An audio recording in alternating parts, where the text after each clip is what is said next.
let's get into this. So this is about JK Rowling, and I guess whether or not she's a terf, I'm assuming.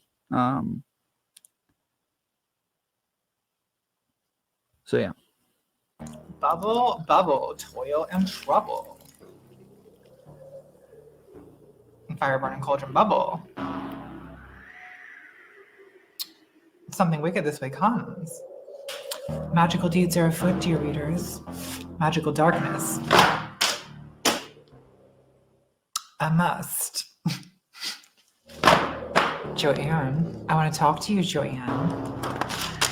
What is it about Joanne's? I can't catch a break from these people. So, now that 2020 is finally over, I think we can let the record conclusively show that it was a year whomst is bad. And on top of everything else that was going on, truly the last thing we needed was the author of Harry Potter coming forward to announce there's two things she can't stand: bigotry and the transgenders. Ow. Elderberry wand, turgid, with a core of Ice Dragon, Lumos. Can we afford spells? Is that in the budget? Expecto Patreon. So you've probably heard by now about Joanne Rowling's transphobic tweets. Unless you've been living under a rock, in which case, get back under that rock, sweetie. There is nothing good going on up here. It's not worth it. Or maybe you heard that all Joanne did was say biological sex is real, and now crazy gender ideologues and trans activists are trying to silence her. This is cancel culture gone too far. This is a witch hunt. Celebrities are under attack. This is the new Salem. This is Orwell's nightmare. This is a painful topic for me all around because as a transgender woman, I am honestly hurt by a lot of the things Joanne has said in the last year. But I also know what it's like to be the target of a Twitter mob. And I realize that to most people, complaining about being canceled, it sounds incredibly whiny and self-absorbed. Like you'd especially think that rich and famous people like JK Rowling would be above staying up alone at night reading mean things people say online. But you'd think wrong. See, you underestimate the fundamental sadness of the human condition, and no amount of fame and money is going to fix that. You know, fame alienates you from other people. It dehumanizes you in the eyes of the masses, which can actually make you feel more alone, even when people are worshiping you as a goddess. Never mind how it feels when they're hunting you as a witch. The truth is that unless you've personally experienced infamy, being shamed and shunned on a scale the human brain can't really even understand, then you just don't know what it's like, and you don't know how you'd react in that situation. But Joanne knows, and when I see her getting trashed on the TL, there's a traumatized part of me that's unironically triggered by watching people cancel her. And I want to protect. My nurturing and compassionate nature sometimes gets the best of me. But there's also a part of me that wants to join the trashing. How could you do this to me, Joanne? I did not come out of the cupboard under the stairs for this. So what I want to do in this video is take Joanne's pain seriously and treat her like a complex human being, while also... Contrapoints is kind of like she does philosophy, or like digs into things from a philosophical standpoint and really tries to like understand both sides as she explains an issue. And I guess one of my favorite ones is when she talked about canceling and cancel culture and how she has been canceled numerous times, and how like you would think that even though she's famous and that she can that like the mean things don't bother her, that she still sees them, she's still bothered by them, they still bother her. So it doesn't actually she's not immune to these things. Being critical of the things she said about the transgender question. And I also want to explore where the Twitter mob is coming from, because they're in pain too. And don't they also deserve our understanding? So without further ado, let's go in with a MAC 224 tapered blending brush and see if we can find the truth. Swish and flick.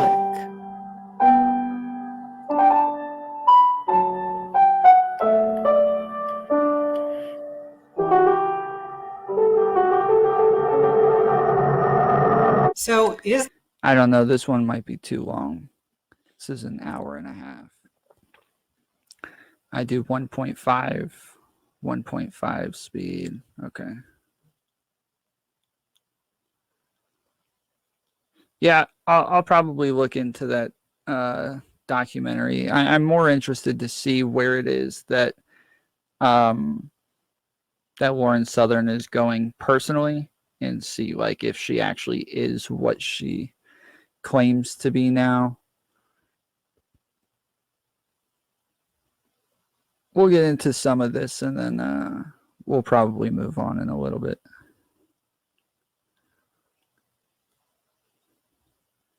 Is the author of Harry Potter a bigot? Well, she certainly seems invested in the belief that she's not a bigot. What vice do you most despise?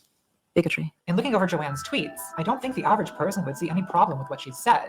However, I mean, not to be condescending, but I feel like the average person's understanding of transgender is still a little bit, I don't really get the whole trans thing. Like, why can't you just be a feminine man? That's true.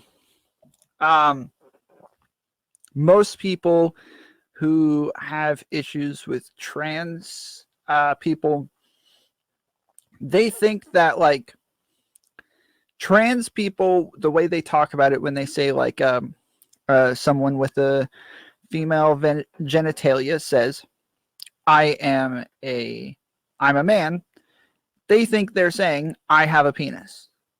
And that's not what they're saying. Like that's just not what they're saying. It's not. We have a it seems as though there has been a difference now between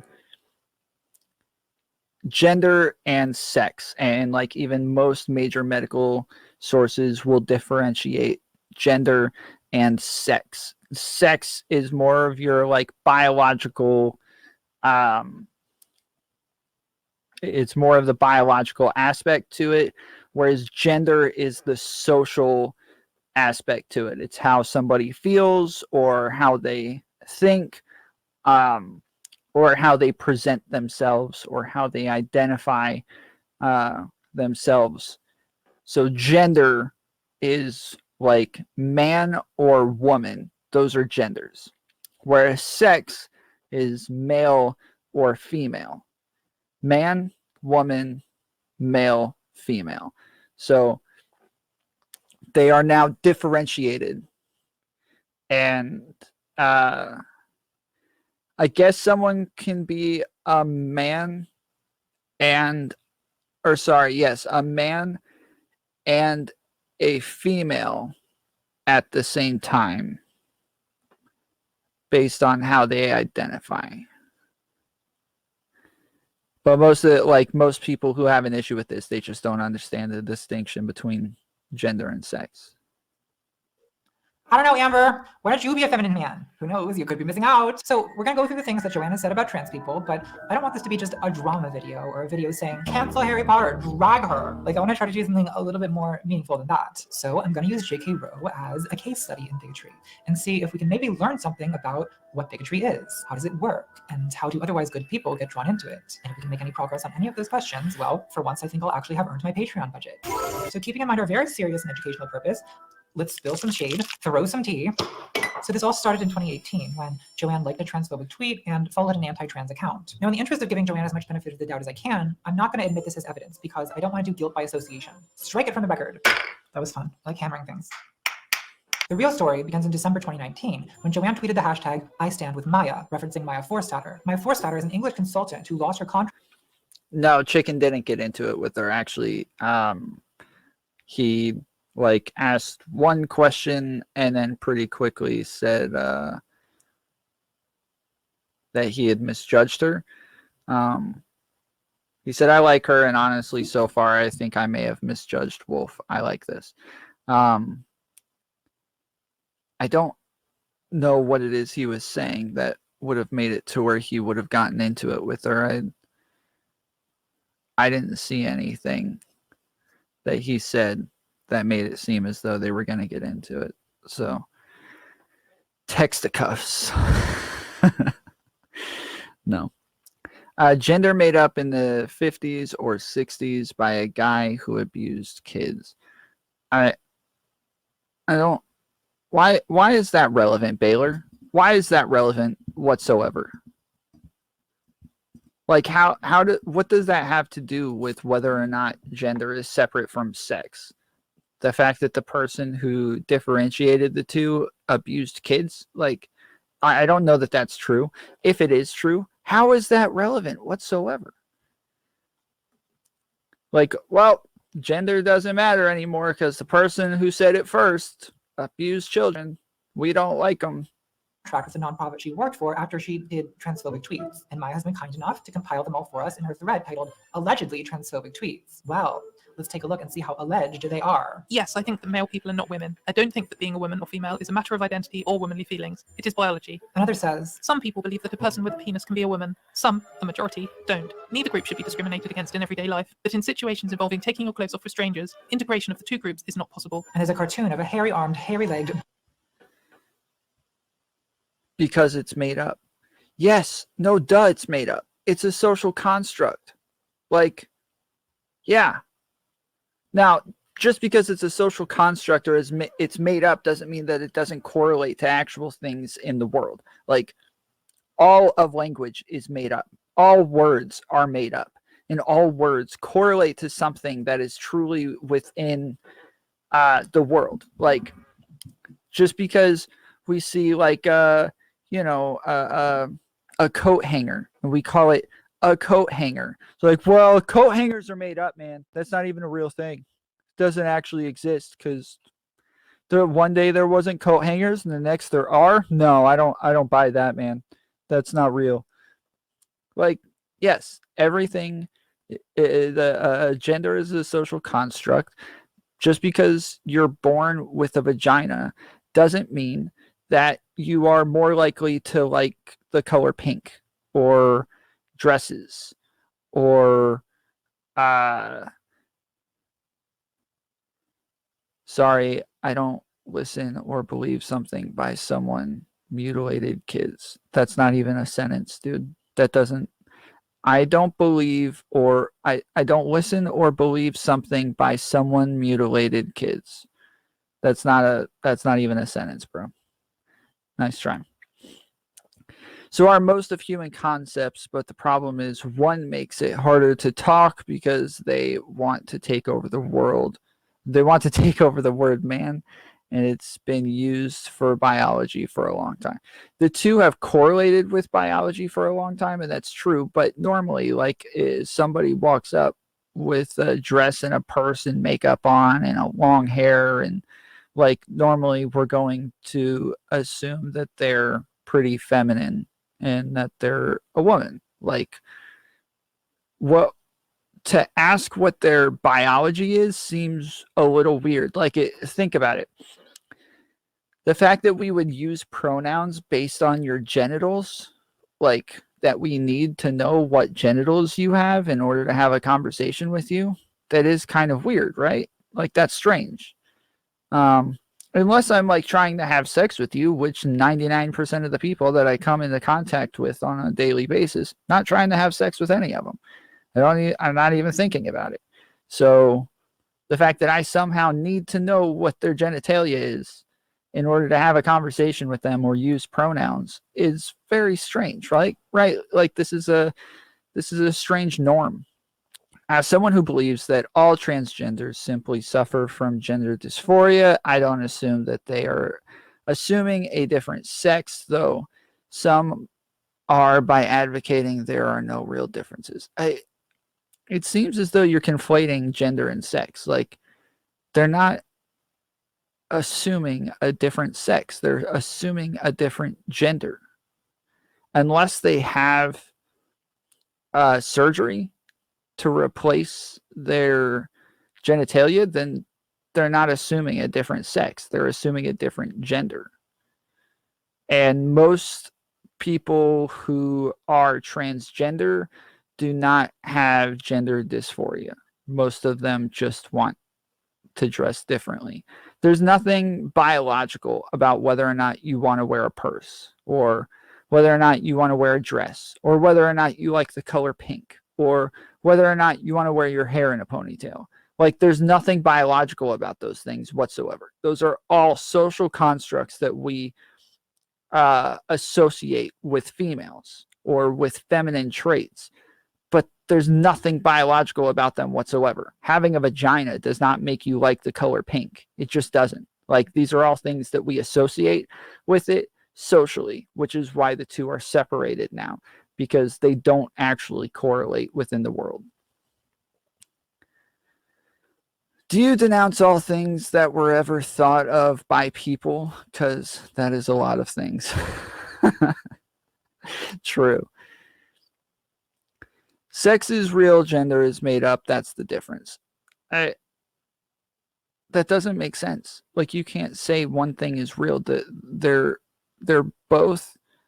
So sex is a word that we use to signal that we are talking about physical attributes. Now, words change over time, but all words are made up to signal what it is we're talking about. If we can use more words to be more specific, that's better. That is better. Like, it's just objectively better. So if we can split sex and gender to now understand those who have who don't fit societal norms, then that's just objectively better. What if you do want to sleep with them? Is it's still considered rude to ask for biology, but that's dumb. It's appropriate in a lot of aspects of human life. I don't think that most people, if you're actually trying to sleep with somebody like that, it would be weird to ask for their biology. Baylor said, her word salads. Bro, you are so dumb. Like, I am explaining things in the most simplistic forms possible, and you still don't understand them. Like, you are truly dumb. And I'm not saying this to like hurt your feelings or being mean to you. This is like an objective reality that you need to understand before you go out and start speaking to normal people in the world. You're not smart enough to have regular conversations with the rest of us. It's just true. And I'm assuming you saw the video where I explained that to my chat one day, going over all of your other comments, where you start saying that I'm playing word games. Playing word games when I'm saying things in the most simplistic form I could possibly. I literally just ask questions. You're like, you're the one making the claim. How is asking a question making a claim? That you're not smart enough to have conversations with real people. You need to stay off the internet and stop talking to people. Just watch, just listen.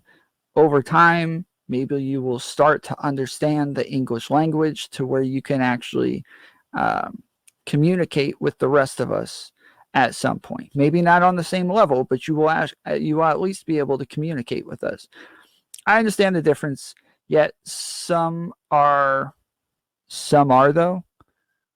Remember that professor on TV with Jordan Peterson who said there is no such thing as biological sex. Yeah, that's weird. Like, look, some people out there are going to be stupid. This is like when lefties look at the racist right-wingers like Baylor, and then they start to associate all of us with them. And they're like, oh, you're a right-winger? Well, what about when Hitler said this one thing? Now, so he was right-wing too. So, like, you're all the same. Like, it's these are outliers. I don't think that us picking out small factions of people who say weird things is actually helpful. Like, we're more looking for a consensus on something to actually understand what it is that's being put forward. I'm just saying this makes things complicated and sets stigmas into play that could be avoided if we didn't change the common definition of a very common word. Kind of. I mean, if we already have sex, do we need gender? Like, do we need gender to mean the same exact thing? I agree that like it probably would have been more simple. The issue is though is that when gender was created, that is what it meant. Like, the word gender was made in the 50s. Baylor's right about that, by and it was set to say like this is how you present yourself within society. So it's not it always has meant that thing, we just haven't used it that way, and then now it's going back to the original meaning of gender. Burgeoning trans woman flashing her penis at cis women and saying, it's all right, it's a woman's penis. So we're looking at a standard transphobia starter pack. Everyone born female is a woman, everyone born male is a man, trans women are predators who prey on women, and I'm being oppressed for speaking the truth. Is this what you want, Joanne? You want to put the sorting hat on humanity and divide us up into little houses? Well, what if I'm a Gryffindor trapped in a Hufflepuff's body? What then, Joanne? What then? Okay, so why does Joanne stand with Maya? Well, if the tweet simply said, I stand with Maya without further explanation, you could give her the benefit of the doubt. Maybe she just doesn't think people should lose their job for having bigoted opinions, even if she disagrees with those opinions. But if that's all she was saying, I wouldn't be making this video, would I? The full tweet reads, Dress however you please. Call yourself whatever you like. Sleep with any consenting adult who will have you. Live your best life in peace and security. But force women out of their jobs for stating that sex is real? I made a few posts above too that address examples where it's good to not change the word, man. I mean, I saw where you talked about sex.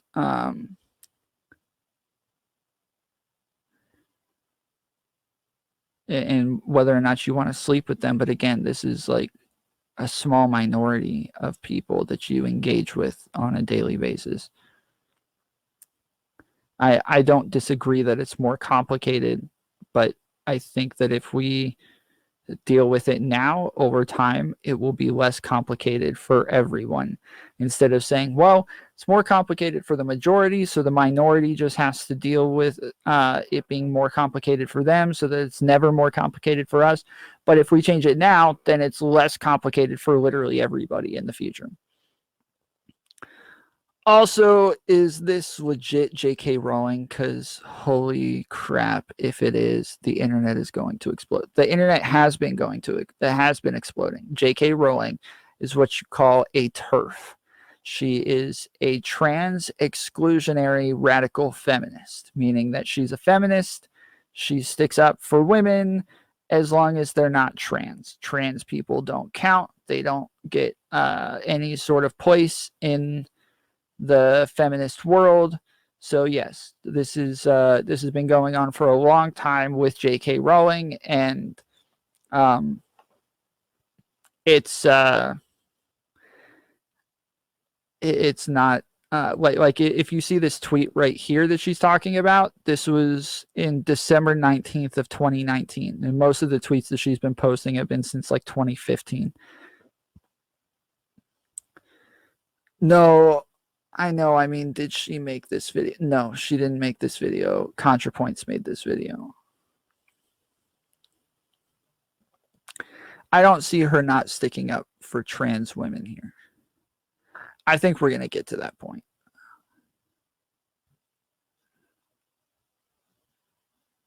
Hashtag I stand with Maya. Hashtag this is not a drill. Now, I'm guessing that to most people, this tweet at first glance doesn't seem transphobic. It might even seem supportive of trans people, since she said we're allowed to dress however we want and call ourselves whatever crazy thing. But there's a couple things about this that don't sit right with me. First is the phrase, force women out of their jobs for stating that sex is real. Sex is real is a pretty dishonest summary of what Maya said in her description.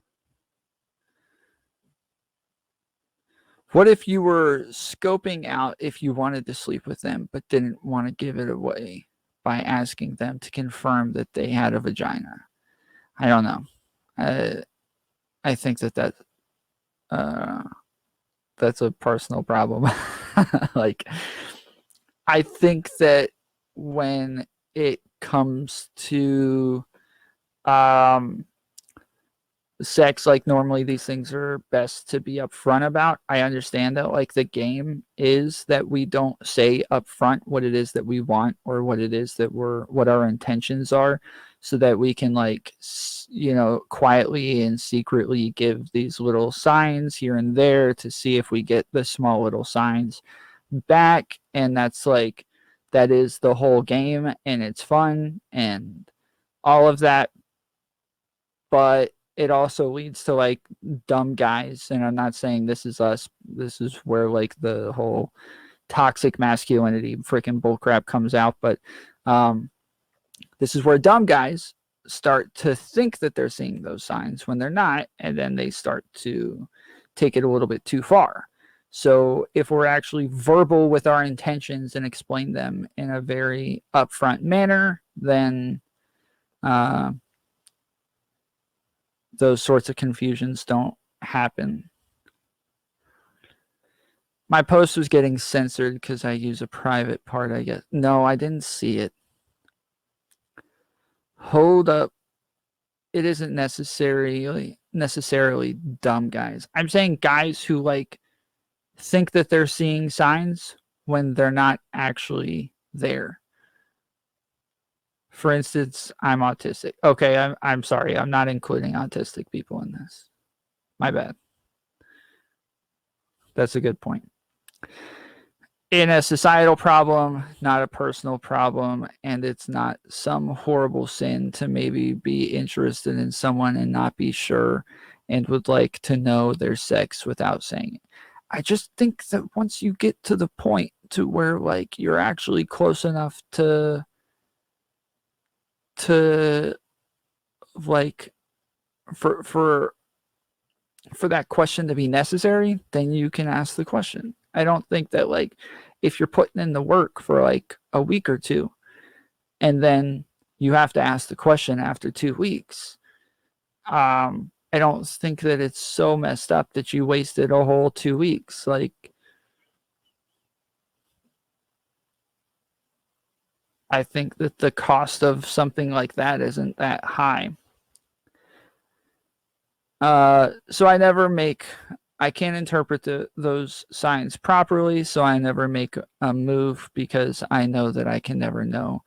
If the signs I think I'm seeing are real, it makes the game impossible to play. It sucks, which is why I'm saying we should be more upfront about these things and just kind of say these things pretty blatantly. Discrimination complaint, namely, I believe that it is impossible to change your sex or to lose your sex. Girls grow up to be women, boys grow up to be men. No change of clothes or hairstyle, no plastic surgery, no accident or illness, no course of hormones, no force of will or social conditioning, no declaration can turn a female person into a male or a male person into a female. if Joanne had said Maya had been fired for claiming that a person born male could never be a woman and a person born female could never be a man, that would have been more accurate, but it would also sound contentious and obviously anti-trans. Sex is real is a euphemism designed to present Maya Forstadter's transphobia as a simple statement of fact, basic common sense. Let's see. But when I try to be upfront with women, it just immediately turns them off. I don't know. Look, with the last girl I was with, like as soon as we started talking, she literally said, "I just want to know. It's not a big deal. Just asking. Is there any chance that you're trans?" And I said, "No, I'm not trans." She said, "Okay. And is there any chance that you might be gay?" And I said, "No, I'm not gay. Are you planning on having sex with me at some point?" She said, "Yes." She said, I'm thinking about it, is what she said. So, like, I wasn't offended by these questions. I wasn't turned off by them. I didn't have an issue with them. And I turned around and asked her the same exact questions. Thought, okay, like, this is a fair question, and it's cool to be safe. Tom, I think you're putting too much importance into your romance ideals when deciding how this should be treated. I'm not. Like I'm saying, in all, it is better within society if we are upfront about these things. And if some people get turned off by them, that sucks. It does suck. But all in all, it's still better that we're upfront about all of these things. There's no winning. Yeah, like I guess so. Based JK Rowling. Well, not that you're not allowed to do that. Yeah, like it's look, I think that it's better if we do things that way. If we are just upfront about our intentions from the very beginning, it's all very simple.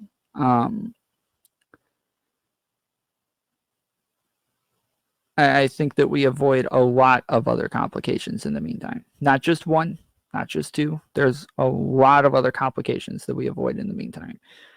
The fact that you can kind of control society with the changing of this word means it's a pretty huge power play. I don't think you're actually changing society. It's a very small part of society, and there's very small, inconsequential things that are being changed that like don't have a huge. It doesn't change things in your daily life. Like you run into these things very rarely. I know maybe 6 or 7 trans people, and once in a while, I will have to ask people for their pronouns. Like, it's not. I think the first time I met Kay, I asked for their pronouns, and I wasn't. I don't think that was. I mean, I don't know. Maybe I offended Kay. I don't think so, but like, I think that this is something that happens sometimes, and you just ask and move on. And like, if you rarely have to ask people for their pronouns, then you're rarely running into issues where you're not sure what biology somebody else is. The fact, though, it's the part of society that makes families and babies. It's a pretty big societal concept. I'm not sure that means anything. It doesn't make a big change in your daily life. And the part that makes families and babies hasn't changed. It's still the same. That part has not changed. So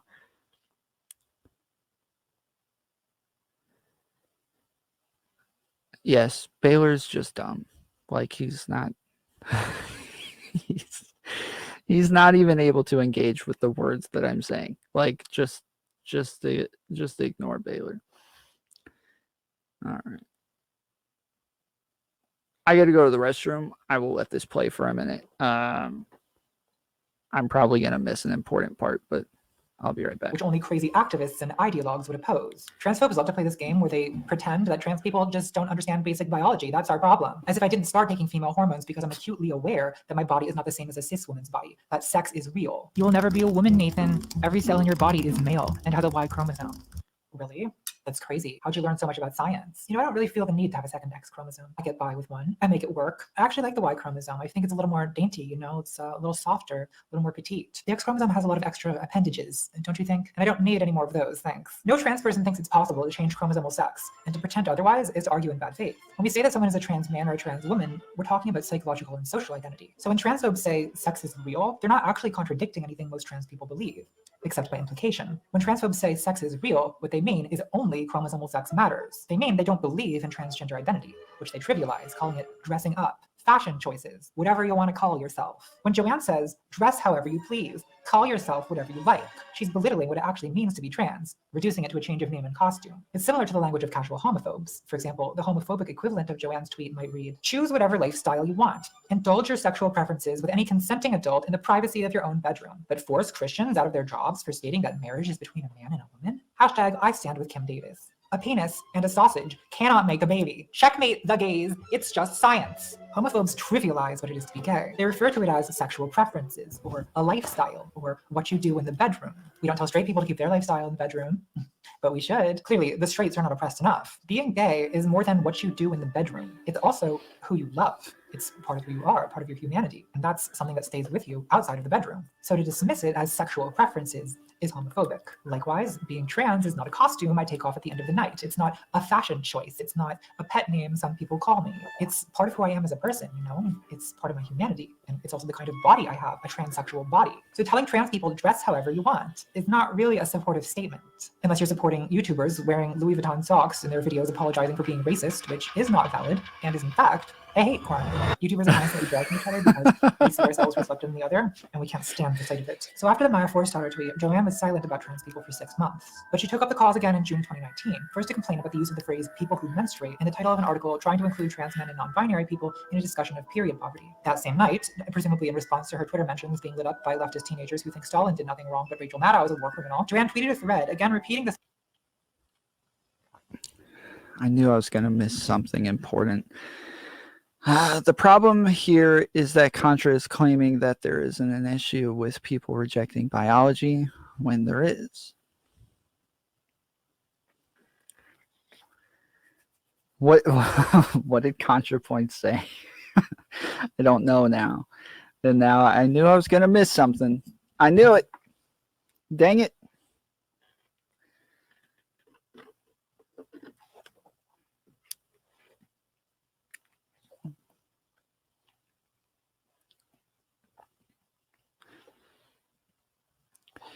It makes a huge change in everyone who has a different way of pursuing romances in their life, and it will drastically reshape how everything goes in the long run.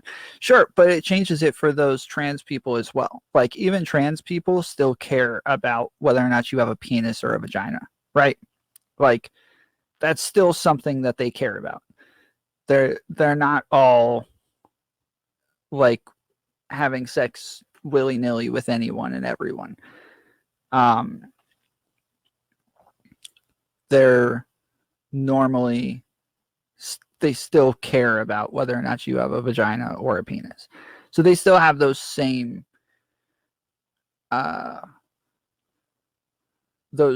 issues in the world as well. My point being, would it be difficult to find a way into a good place in society without taking over a definition people have relied on for communication for a very long time?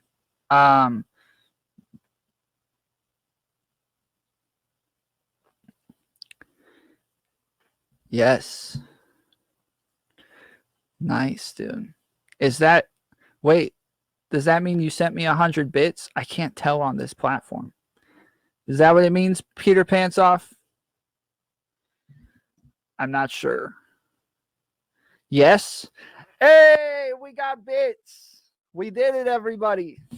Thank you, Peter Pantsoff, for your contribution.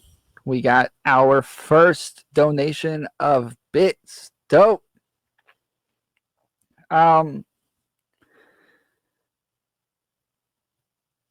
Let's see. She stated something in the effects of what you said about people confusing the difference between gender and sex, which I think is basically a farce anyways. It's literally what the word was meant when it was first made, gender. Like, that's what it meant. It meant the way that you presented yourself. She said basically that when someone like me says sex is real, we're not actually speaking to the biological truth, and instead using it as a casual transphobic euphemism. And she just justifies this argument by claiming that there isn't an issue of people rejecting the scientific facts that I am, in fact, referring to.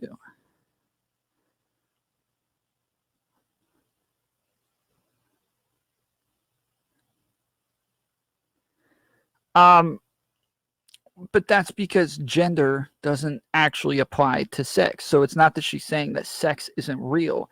She's saying that there's a difference between gender and sex. And so when people say, well, sex is real, this is just a straw man of the entire transgender argument. Nobody's saying sex isn't real. Nobody's saying that. Nobody's saying that, like, chromosomes don't exist, or penises and vaginas don't exist, or that they're all the same. Nobody's saying any of that. What they're saying is that gender is different than sex. And so then to make an argument, oh, so just sex doesn't even exist, that's nobody's argument. This is just a straw man. It has absolutely nothing to do with transgenderism.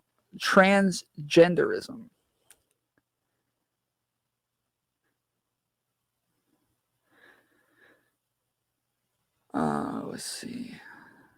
I have had arguments with people who have said those things to me, that sex doesn't exist. I mean, look, this is what Vivian was talking about earlier, where some people just are not capable of explaining what it is that they believe in. Like, there are some people who just end up at a position because they're woke. That's it. Like they're just woke, and so they know what to say, but they don't know why. They don't know how to explain it.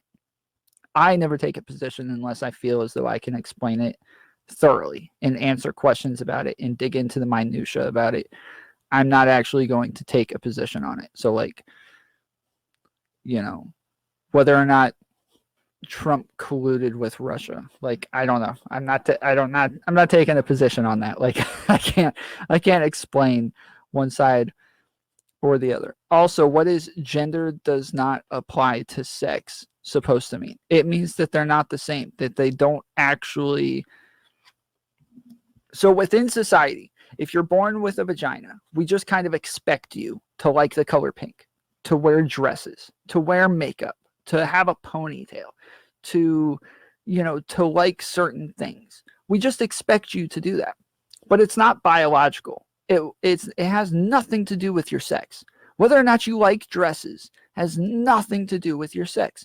You can be born with a penis and just like to wear dresses. You like to look pretty and put on makeup and carry around a purse and all of these things.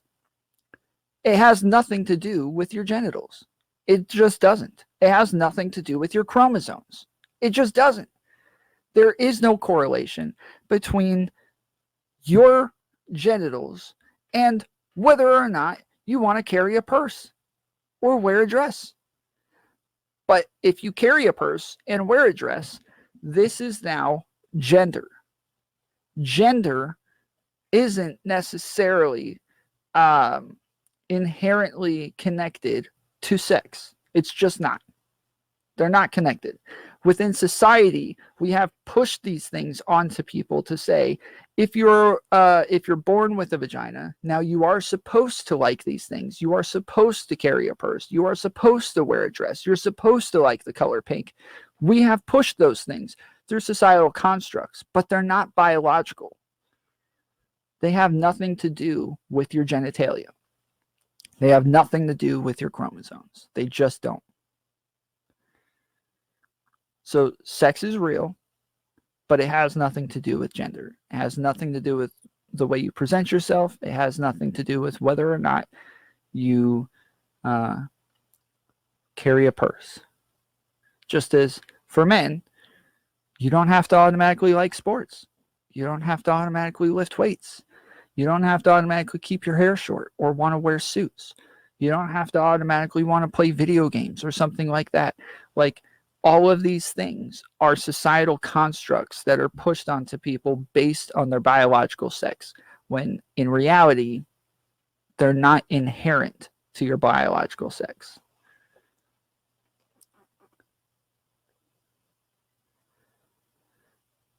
That's a good explanation of those people, Tom. Exists in the left and right, obviously. Yep. As I pointed out, some are saying that sex isn't real. It may not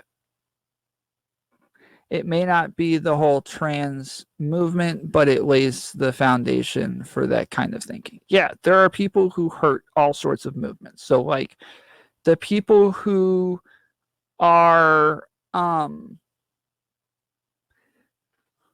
wait, did I disconnect?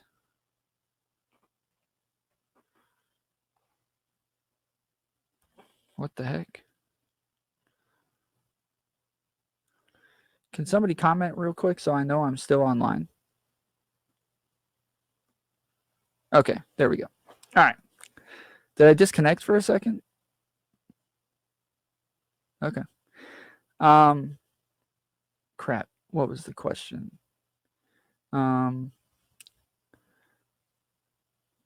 Some are saying that sex isn't real. It may not be the whole trans movement, but yes. So like within BLM, right? The people who started walking around saying, defund the police. These people hurt the movement. They did. Like they really hurt the movement. And that doesn't mean that all of a sudden people who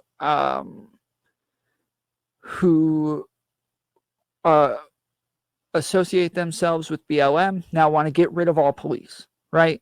It just doesn't. But there are some people who hurt all of those other people by saying stupid things like that. So it's it's true that there will be those people who are uneducated, who don't know how to explain things, and they don't even know why they believe what it is they believe. They just happen to be lucky to end up at the right position, but they can't explain it to the rest of us. And so those people, it kind of hurts everybody else because they'll say stupid things like sex doesn't exist or it's not a real thing. And now we all look like idiots. Do you think that men and women on average gravitate to certain things or ways of thought? Yes. So yes, there are some people who like we've seen like brain activity into where like women actually do have different brain activity from men in different parts of their brains. And so that is more common. But what we call like was it gender dysphoria means that within their brain they feel that they think like a woman, and we've actually checked the science behind this. We've checked the brain activity.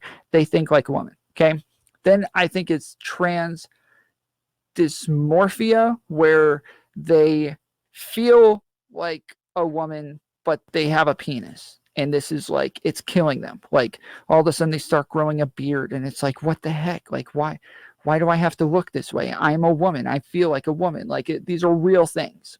And so it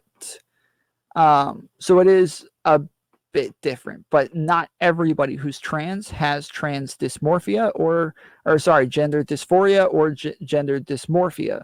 Most of them just want to dress differently and act differently and talk differently and be perceived differently and identify differently.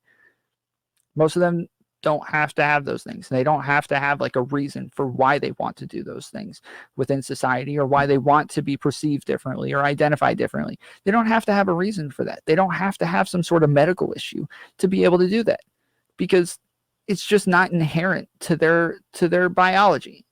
They can do whatever they want.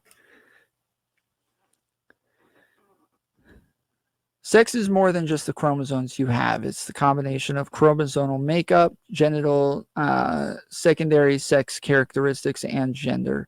When you say gender does not apply to sex, a more appropriate phrasing would be gender identity does not necessarily track with the other identities. But gender is the way you identify. That's what gender is. Gender is not identify. Gender is your presentation. So like I suppose like having a beard is part of gender, and that is biological. Having a wider jaw is gender, and that is part of my presentation.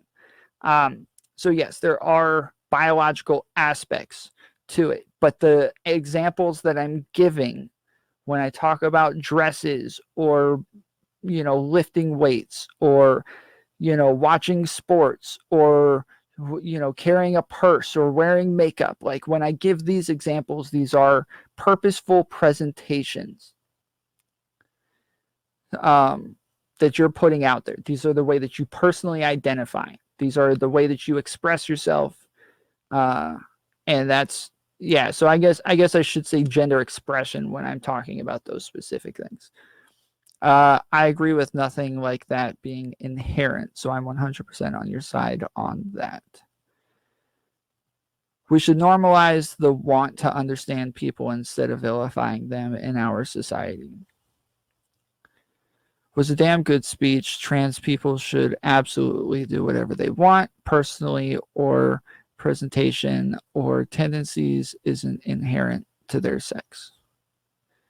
Well, thank you. I know I missed something. Strong disagree, something I'd have to talk out sometime. Yeah, look, it was the same for me for a long time, where it's just like, I think it's just so far outside the norm. It's so far outside of the way that we like understand things growing up. But eventually you realize we've misunderstood things. So it's it takes a while to, I guess, start to understand it in a better way. Scientific research has shown that an individual concept of their gender is robust and resistant to the efforts to change it. It isn't something psychological that can be brainwashed away. It is a fundamental part of your understanding of yourself, and thus clearly has an immutable biological base. So gender is more than just gender identity, though of course that doesn't mean that gender identity isn't more important or something to be respected. Yeah, which is why I talked about like the brain waves and stuff like that, like the fact that we do actually think differently and stuff like that.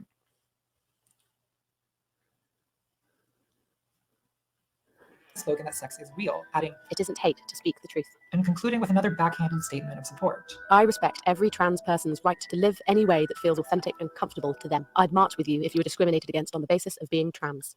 If you were discriminated against on the basis of being trans, if widespread discrimination against trans people is well documented. In fact, the same week as Joanne's tweet, the Trump administration removed non-discrimination protections for trans people in healthcare and health insurance. So are you marching with us or not, Joanne? There's a lot of stuff in these tweets that might seem innocent enough to the average person, but which to someone who understands bigotry against trans people raises a red flag.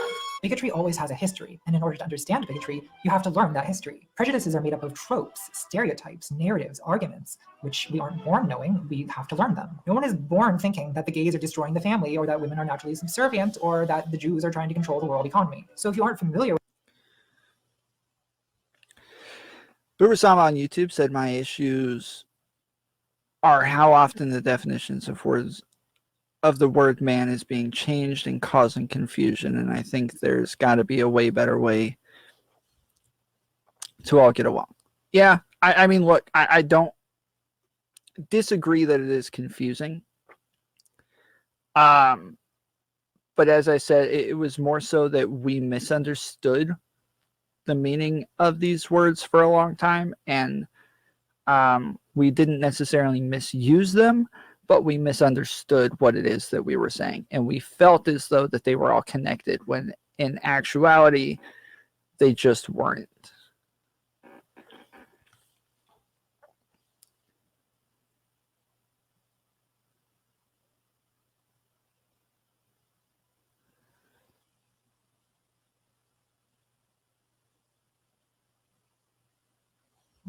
Okay, sorry. KO on Twitch said basically what I'm trying to say is that statements like sex is real or gender does not apply to sex are simply oversimplified, and that they are not mutually exclusive statements. True. I will agree with that.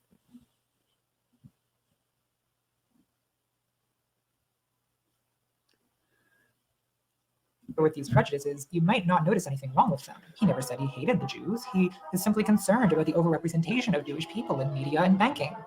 But if you're aware, woke, if you will, then it kind of rings alarm bells when you hear someone repeating bigoted talking points. When I see Joanne tweeting about how trans people think sex isn't real and they're erasing same-sex attraction and they're silencing women, alarm bells are ringing because I recognize these as familiar transphobic talking points, specifically TERF talking points. TERF means trans exclusionary radical feminism. God, are we still talking about this? I promise this is the last time. So TERFism is a hate movement that disguises transphobia as feminism. Bigotry has a history. The foundational TERF text is feminist professor Janice Raymond's 1979 book, The Transsexual Empire, The Making of the Male, in which Raymond argues that, quote, all transsexuals rape women's bodies by reducing the real female form to an artifact, appropriating this body for themselves. She claims that trans women are agents of the patriarchy who, quote, merely cut off the most obvious means of invading women. This book set the general tone for feminist transphobia.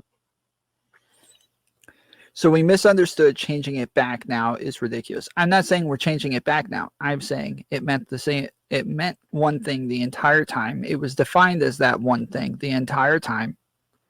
If you looked it up in the dictionary 20 years ago, it still said the way that you present yourself is your gender. It said that the entire time. It never changed. Or like the cultural aspects. That's what it always said. Let me.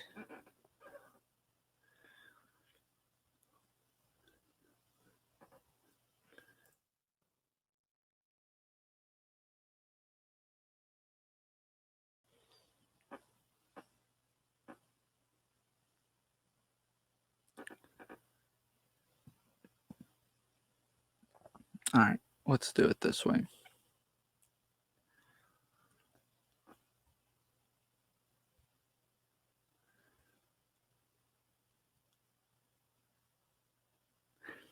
All right.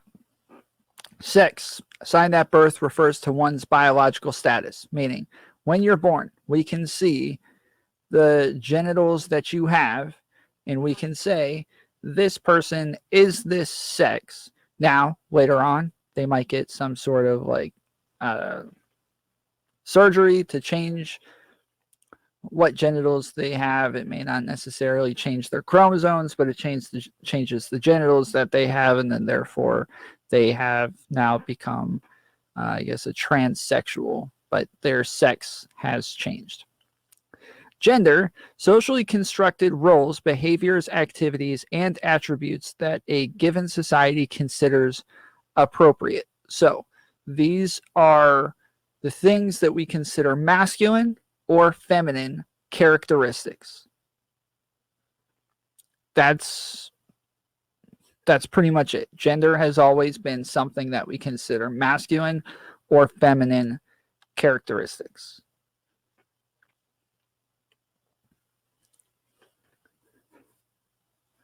So I would disagree with both of these definitions. Science does not support either statement. That's because they're not scientific statements. These are social constructs. These are grammatical definitions. These are not scientific definitions. Let's see. Sex, biological traits that society associates with being male or female. So these are the body, like parts of your body that we associate with being male or female, not man or woman, not masculine or feminine, male or female. Gender, cultural meaning attached to being masculine and feminine, which influence personal identities, e.g., man, woman, transgender, intersex, genderqueer, among others. Okay, so these again are ways that we understand it, or the way that you present yourself within society. Masculine or feminine traits. Sexuality, sexual attraction, practices, and identity, which may or may not align with sex and gender. So this is more like being gay or being bi or being what do you call it? Baylor Trespass said always, meaning since the 50s. Yes. Like that's when the word popped into our books. Yes, but society should be making these definitions from a place informed by science. That's the crux of my issue with this whole situation. But if they're societal constructs, then it doesn't matter what science has to say about them. Like science literally doesn't matter whatsoever. It matters on sex, true. Sex, that the science matters, the biology matters. On a social construct, I don't freaking care what science has to say about whether or not somebody carries a purse, right? It shouldn't matter. Doesn't mean anything.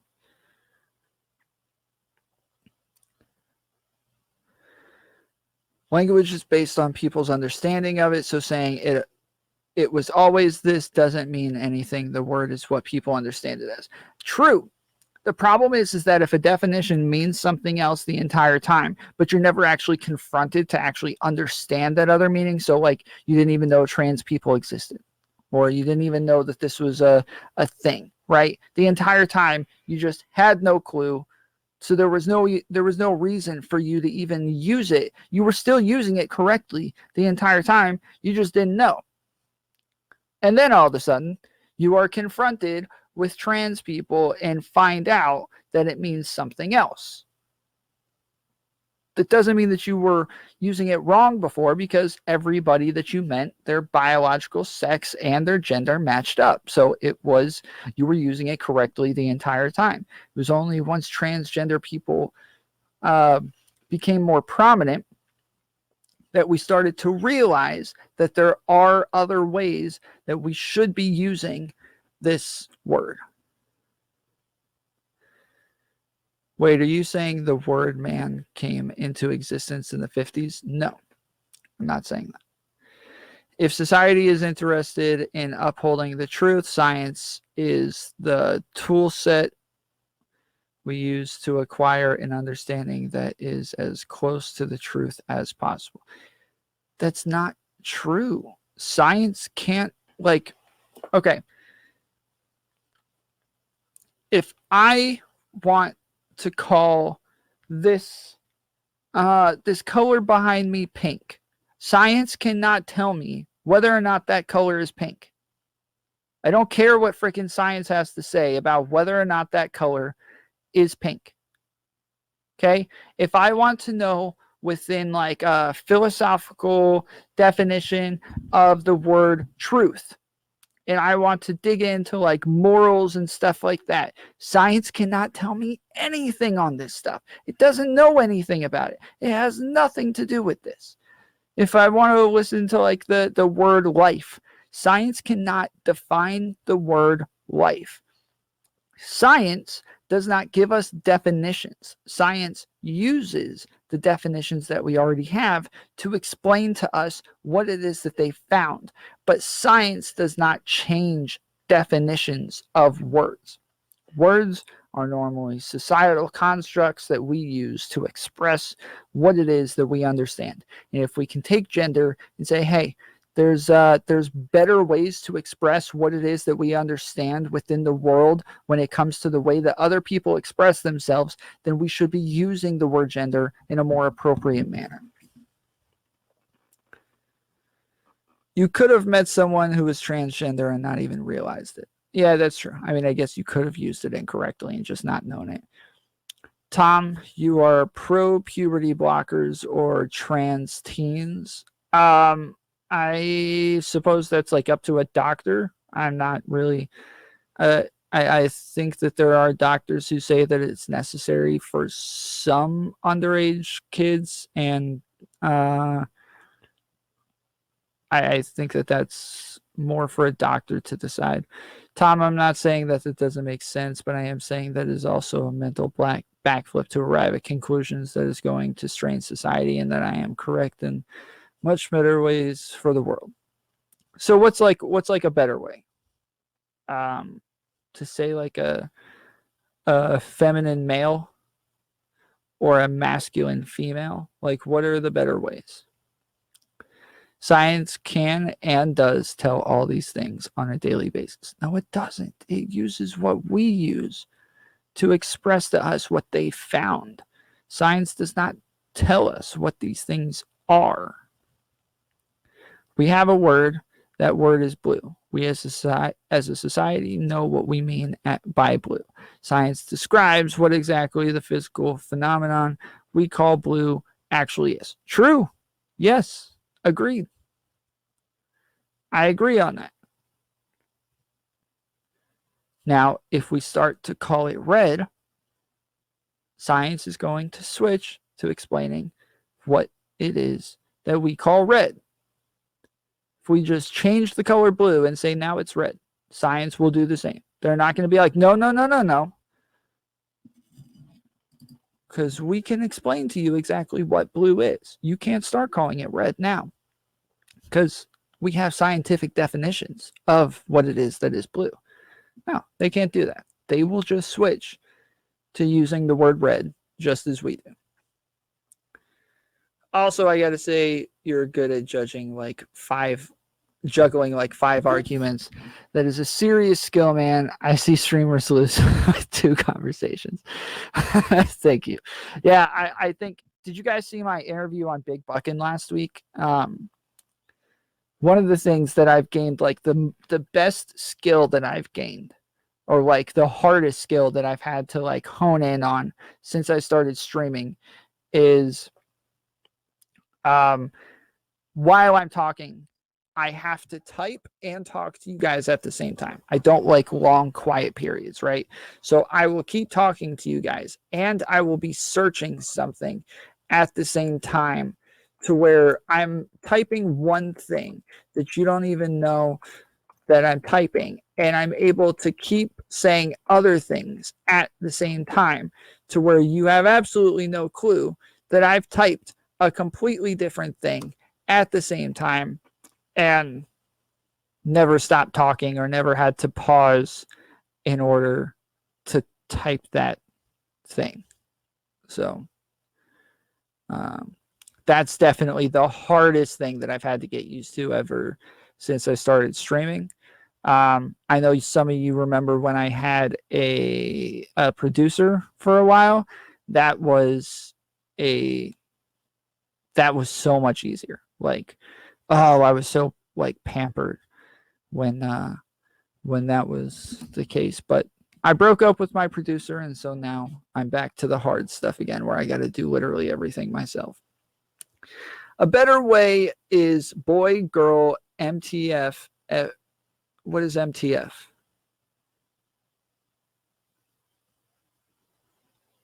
FTM. Feminine to female to male, or male to female, or give them new names. They deserve recognition. I'm just trying to avoid harder communication. So the difference is, though, is that if we make up new names, then they're not actually identifying as what it is that they want to identify as in the world. So if we make up a totally new name to where they want to identify as a female, and they want to be, or as a woman, and they want to be looked at as feminine within the world, but we make up a whole new name for them, put them in a totally different category, then they're not actually seen as what it is that they're identifying as in the world. Does that make sense?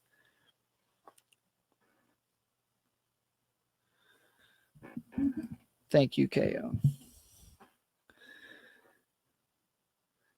There is no way I could do those things at the same time.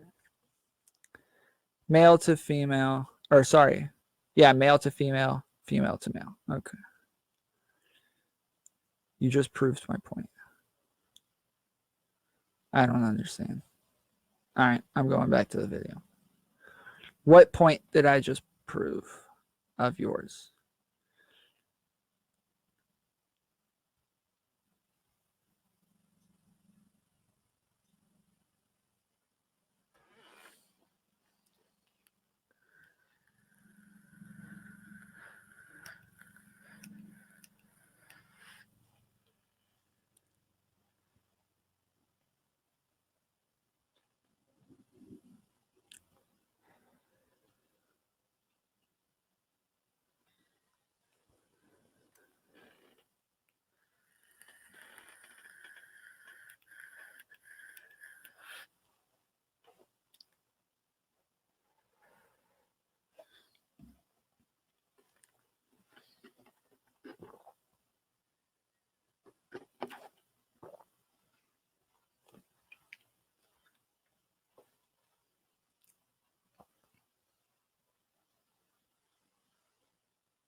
I'm sorry, these are some hard concepts, and I feel as though it's playing too fast for me to actually understand what it is they're saying. So I'm going to slow it down for a little bit.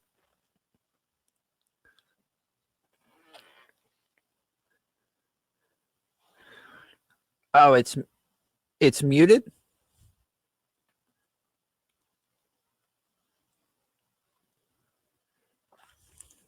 Okay. Now you guys tell me. This happens sometimes with the software that I'm using where it just doesn't play the audio. So if right away you guys don't hear it, just go ahead and let me know. And I'll share it again.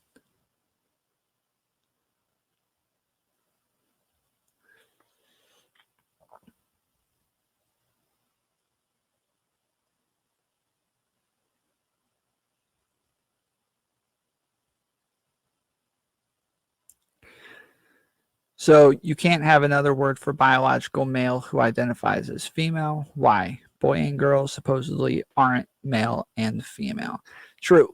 But as long as society sees the two as the same, then they're not actually identifying as what it is they want to be seen as. So like lots of these people would get a surgery if they could. These things are very expensive. They're not able to actually change their sex. So they just present as a different gender in the meantime. Some of the, and that's not everybody. Lots of people are perfectly happy presenting as something else, but they, presenting as a woman, but they like their penis. They want to keep it. So it's the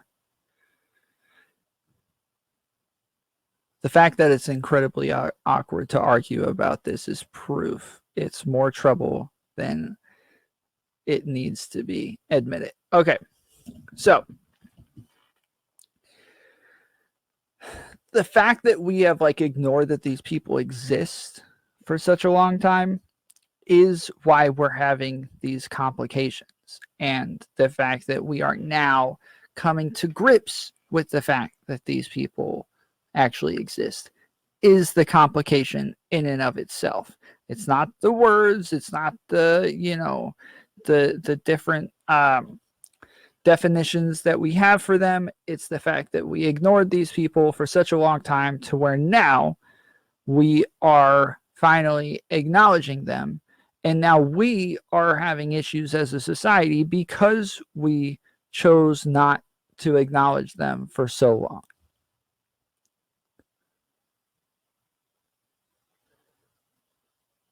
How? I'm saying that if we acknowledge these people from the very beginning, then we wouldn't have to then this wouldn't be so difficult right now.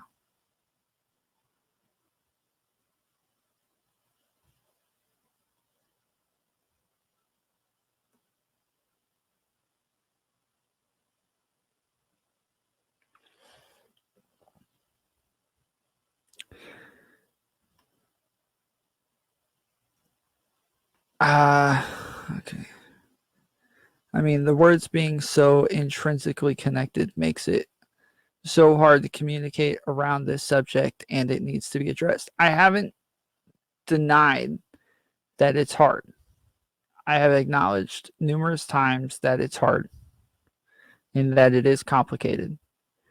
But my point is still that it's only complicated because we have chosen not to acknowledge these people for so long.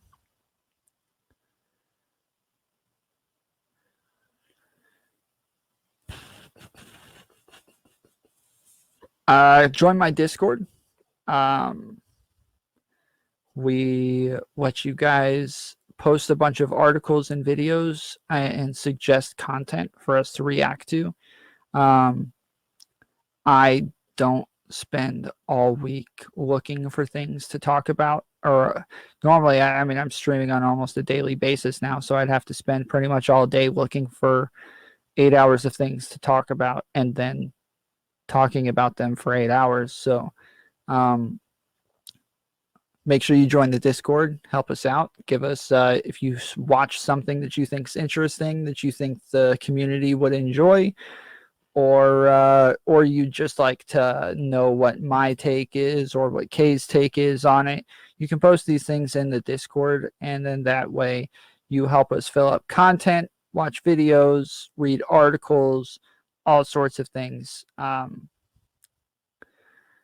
Urasama on YouTube says, I'm saying it's not actually complicated unless we want to change the entire way people interact with each other romantically.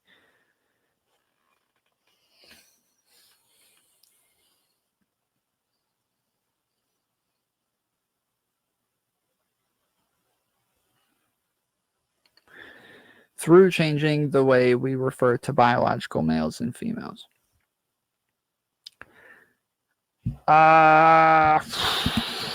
See, again, I don't think we're changing the way we refer to biological males and females. I think we changed the way that we refer to the way that we present ourselves within society.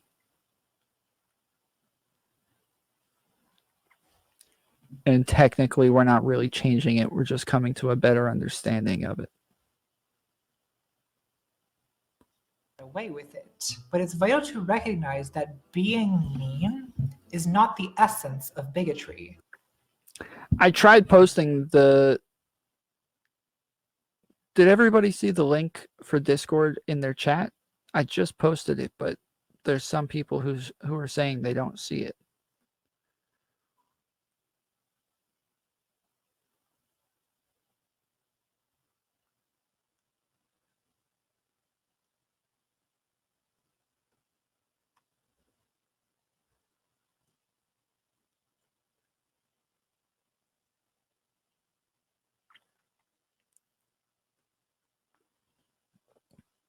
Tom, do you support trans women in sports? I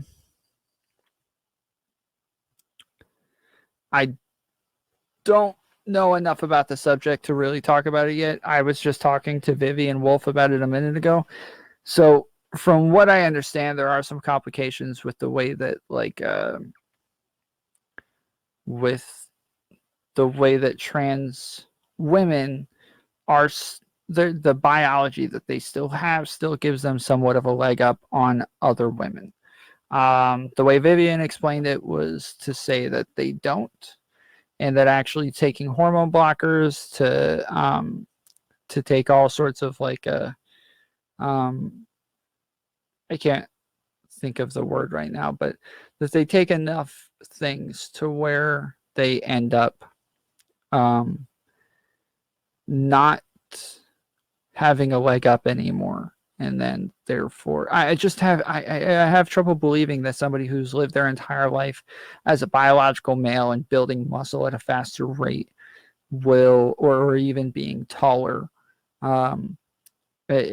just purely by chance within biology, that they're not going to have a leg up. So that's something that I'm still not really sure about right now. And this is somebody who played football and basketball at a high level growing up. And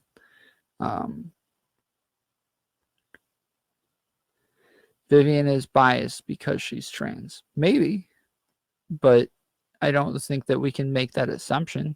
I think that because you're a Nazi, literally everything that you say is biased, but that doesn't mean that you're automatically wrong. Like I shouldn't automatically dismiss literally everything you say just because you're a Nazi. I understand that you have biases, and sometimes you'll be right and sometimes you'll be wrong. The science behind this question is really interesting, and I can point you to another source about it. Okay. Yeah, for sure. I'd like to dig into it.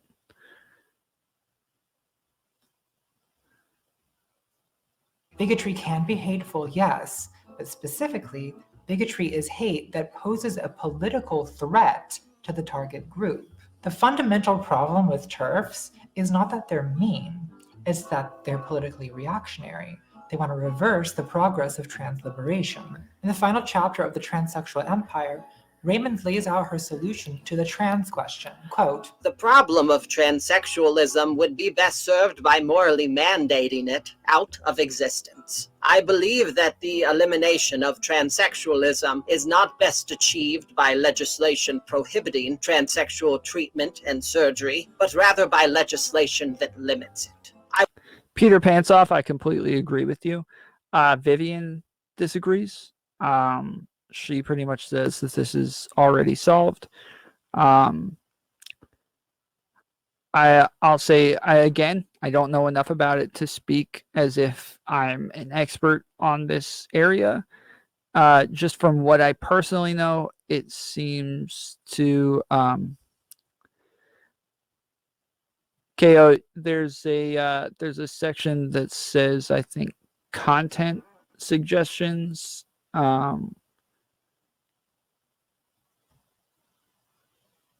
So yeah, there you go. Thank you. But yeah, Peter, I agree again. It's just I agree on a very uneducated, from a very uneducated stance on these things. So I would have to look into it more. And since KO is here to help, I will probably be looking into these things very shortly. I would favor restricting the number of hospitals and centers where transsexual surgery could be performed. The kind of counseling to pass successfully as masculine or feminine that now reigns in gender identity clinics only reinforces the problem of transsexualism. She goes on to argue for alternative feminist consciousness-raising therapies, admitting, I am not so naive as to think that they will make transsexualism disappear overnight. Urasama on YouTube said, I'm going to head out, man. Been a good discussion tonight. I get where we disagree. I don't think you're wrong, but I don't think I'm wrong either, as it goes with societal constructs, I guess. Yeah, societal constructs are hard, and they're hard to pick apart. And this is one of the things that I found most interesting the more that I get into politics is really like dissecting cultural norms and figuring out what is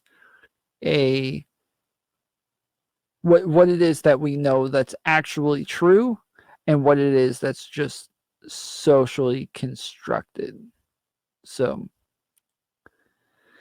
Baylor, you keep saying elbow cough. I don't know if this is some sort of like alt-right Nazi thing that you do, but I've never seen this before, so I don't know what the elbow cough is. Like I don't get that. Is that you dabbing? Is that you just doing the dab?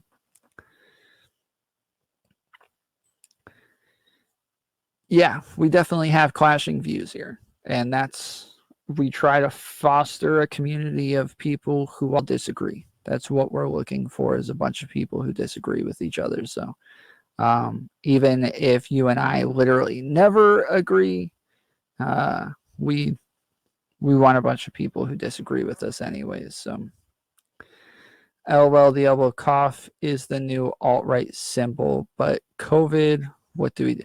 That's what I thought when he started saying elbow cough last night. I kept thinking, what is, like, COVID?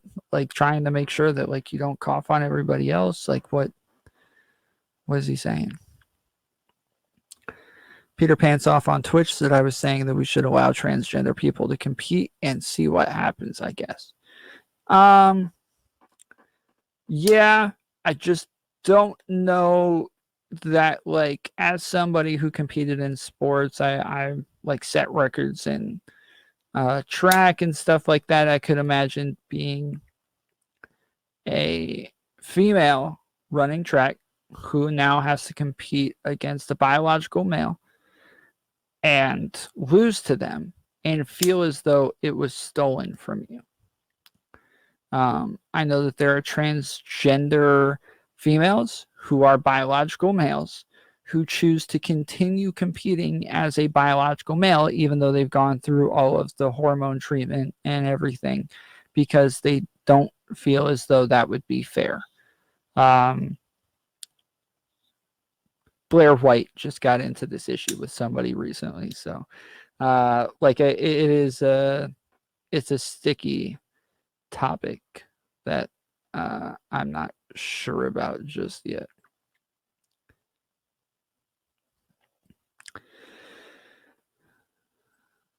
I've posted both my sources. Okay. I will look into them. I guess I'll continue in the video and then we'll check on that. The white supremacists got us.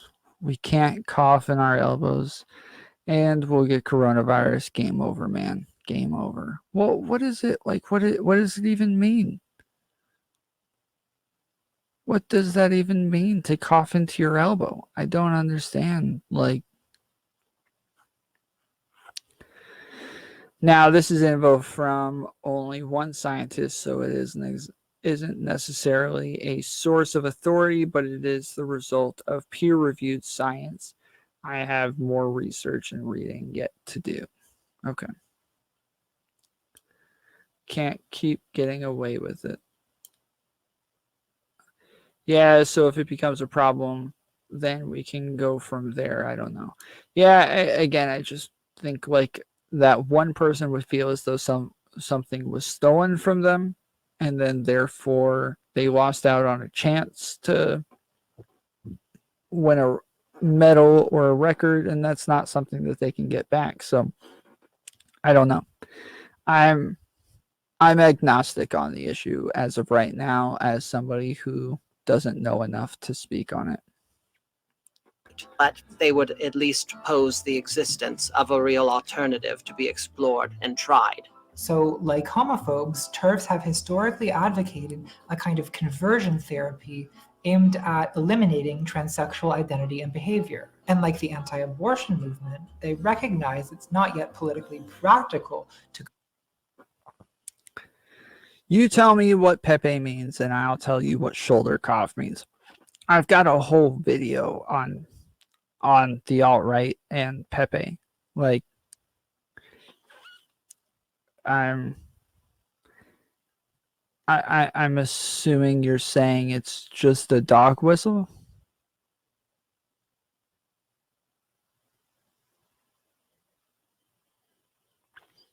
That shoulder coughing was in a cartoon book where shoulder coughing pulled its pants all the way down to the floor and peed in a urinal. And then when somebody asked shoulder coughing why it was dropping its pants to the floor, shoulder coughing said, "Feels good, man."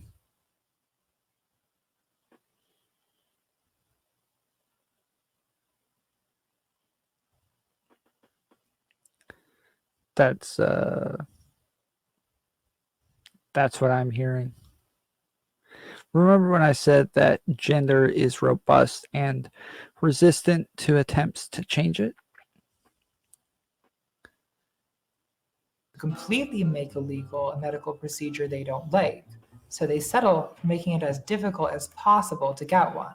In 1980, Janice Raymond authored a report to the Department of Health and Human Services repeating her arguments against transsexualism, which was cited in the 1981 decision that Medicare would not cover transition-related health care. That decision wasn't overturned until 2014.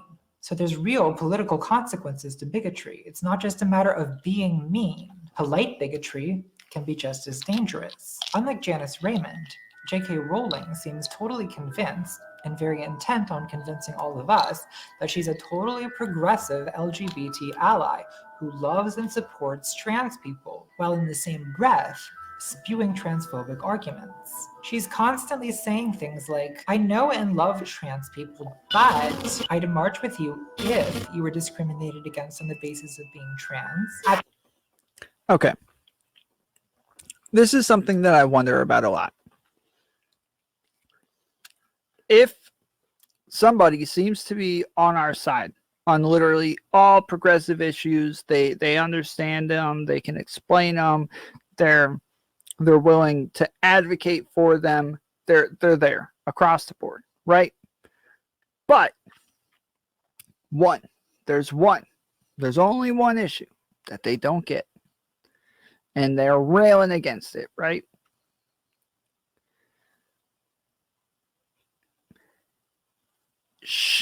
Contrapoints is explaining this as if JK Rowling is no longer progressive because she doesn't get the transgender question. And I think this is kind of like gatekeeping, to where we say, like, hey, you're just not getting all of the progressive issues, so therefore you're no longer one of us. And I think that this is a problem, especially with somebody who's as popular as JK Rowling. I think it's fine to continue to hate on JK Rowling and say that she's wrong and say that she doesn't understand trans issues and things like that. Cool. Fine. To say that she's not progressive, this is a bit of a problem. Is it the failure of conversion therapy which has shown that gender is biological and not just a social construct that can be treated with conversion therapy. Don't gatekeep them. True. Exactly. For the love of God, don't ostracize them. Yep. Yep. At the same time, none of the gender critical women I've talked to hates trans people.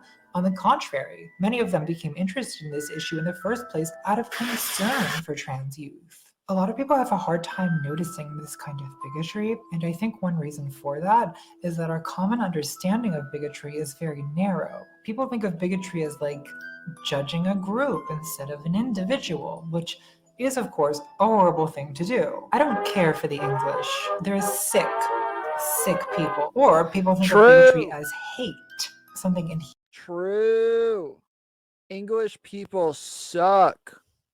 Europeans in general suck. Listen, Ko, I like you. I know that you're Canadian. I don't write you off because you're Canadian, but I hope in the future that this is something that you can work on. human and monstrous. So when people hear the word bigot, they're expecting someone like Lord Voldemort, some uber-Nazi who despises love and friendship. But the problem with the Nazis was not that they hated love and friendship, right? They believed they were defending German blood and soil against Marxist Bolshevism and Jewish contamination. What were we supposed to do? Not defend the Reich against Polish atrocities? That's how a Nazi actually thinks, right? It's not that they hate friendship. No, they have their own internal logic of victimization and self-righteousness. So when you reduce bigotry to a caricature of pure hatred, you obscure that bigotry is a deeply human problem. You know, sometimes people criticize me for empathizing with bigots, but I believe that understanding bigots is the best defense against becoming one yourself. Because when you dehumanize the villains, you become unable to recognize the villain within. How is she though? She needs a hot toddy is what she needs. Metal straw because I love the environment. I'm so good. I'm really fucking good. The idea that bigotry is simply hate, I call the Westboro Baptist Church theory of bigotry. It's the idea that bigots are people who outright say, we hate you, God hates you, and we're all marching around. I don't think Destiny says true. I don't think I've heard Destiny say true. Maybe I have. I don't know. I've always said true. I've always said that. I don't get what's wrong with Canada. It's okay. It's all right, Ko. Hang out with us for long enough. We'll get your Canadian conversion therapy all ready for you. Around with signs about how much we hate you, like the bad guys in that Taylor Swift video. Ugh, Taylor Swift. Everyone wants to be a gay icon now. Well, I don't. I don't want to be a gay icon. Ko, I'm screwing around with you. I'm messing with you. It's an American thing. We make fun of everybody who's not us. It's okay. I'm just kidding. Icon. I'm just stuck with you people. Just kidding. Shade never made anybody less gay. This isn't Shade, Taylor. Shade is JK Rowling telling trans people, sleep with any consenting adult who will have you. Bigotry. My bad. I'm sorry. I like to mess with people in my comments. People in my comments like to mess with me. It's fun for us. I'm sorry. Is a lot more complicated than just hate. And the video for You Need to Calm Down is just so emblematic of this misconception. Taylor takes the subject of homophobia and turns it into yet another song about haters. But in the real world, backwoods hillbillies stomping around with misspelled signs are not really the problem. The most dangerous bigots are highly sophisticated and powerful people And yeah, there are still blatant homophobes who say it's an abomination. These perverts are spreading AIDS. They're destroying the family. They're recruiting children. But these days, it's much more Canada's just our hat. That's good, dude. That's good. Canada's just our hat. Hey, YouTubers, if you guys saw the video where I think it's the short video where we're talking about Kenny and all of that. Peter Pantsoff, who was in here earlier, I don't know if he's still around, but Peter Pantsoff is the one who posted the thing for Aiko, where you said that we know you clogged the toilet again. That was good, dude. That was classic. When I get my all my little clips and memes and stuff up for like bits and subscriptions and all of that other stuff, I think I'm gonna have the voice of that thing saying, Aiko, we know you clogged the toilet again. Oh, you can grab the clip. Okay. I thought that was freaking hilarious. It's in the YouTube video. So for everybody who saw the YouTube video, it was too funny, man. And like we're on a panel of like 12 people, and we're in like a deep, like heated argument when all of a sudden we're interrupted with this voice saying that Aiko clogged the toilet again. Is too good. It was like perfect timing to just like chill everyone out where we're all super heated, like for real. And like you can see me at the beginning where I'm like covering my face, like so embarrassed for some of these people. Just so like, this is me right here. Just like, no, these people are so stupid. I am not having it on this day, dude. Like, I am just sitting there, like, trying so hard to stay quiet, just so embarrassed. And I'm embarrassed for this person right next to me. Like, I am truly having issues engaging in this conversation. And yes, the average quality of life in America for a poor person has significantly increased. My mom, like We I said, all know you clogged the toilet again. It's okay. Right. You don't have to. my mom, any which is more an Aiko incredibly bad feet. situation, and now. And now the average life is much better. I heard that there was some sort of sound alert, and I was like going to the bathroom.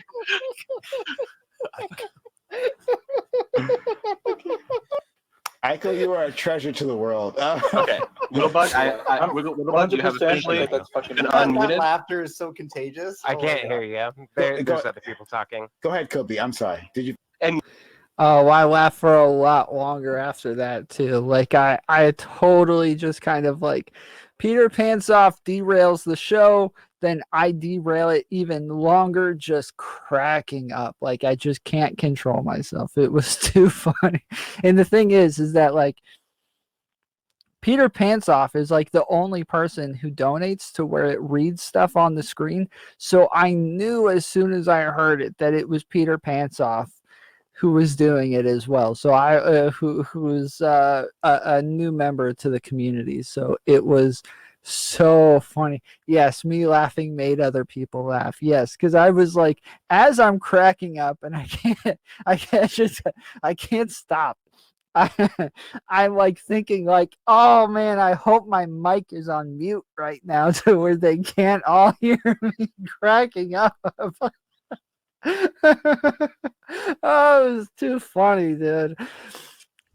And then what's her name?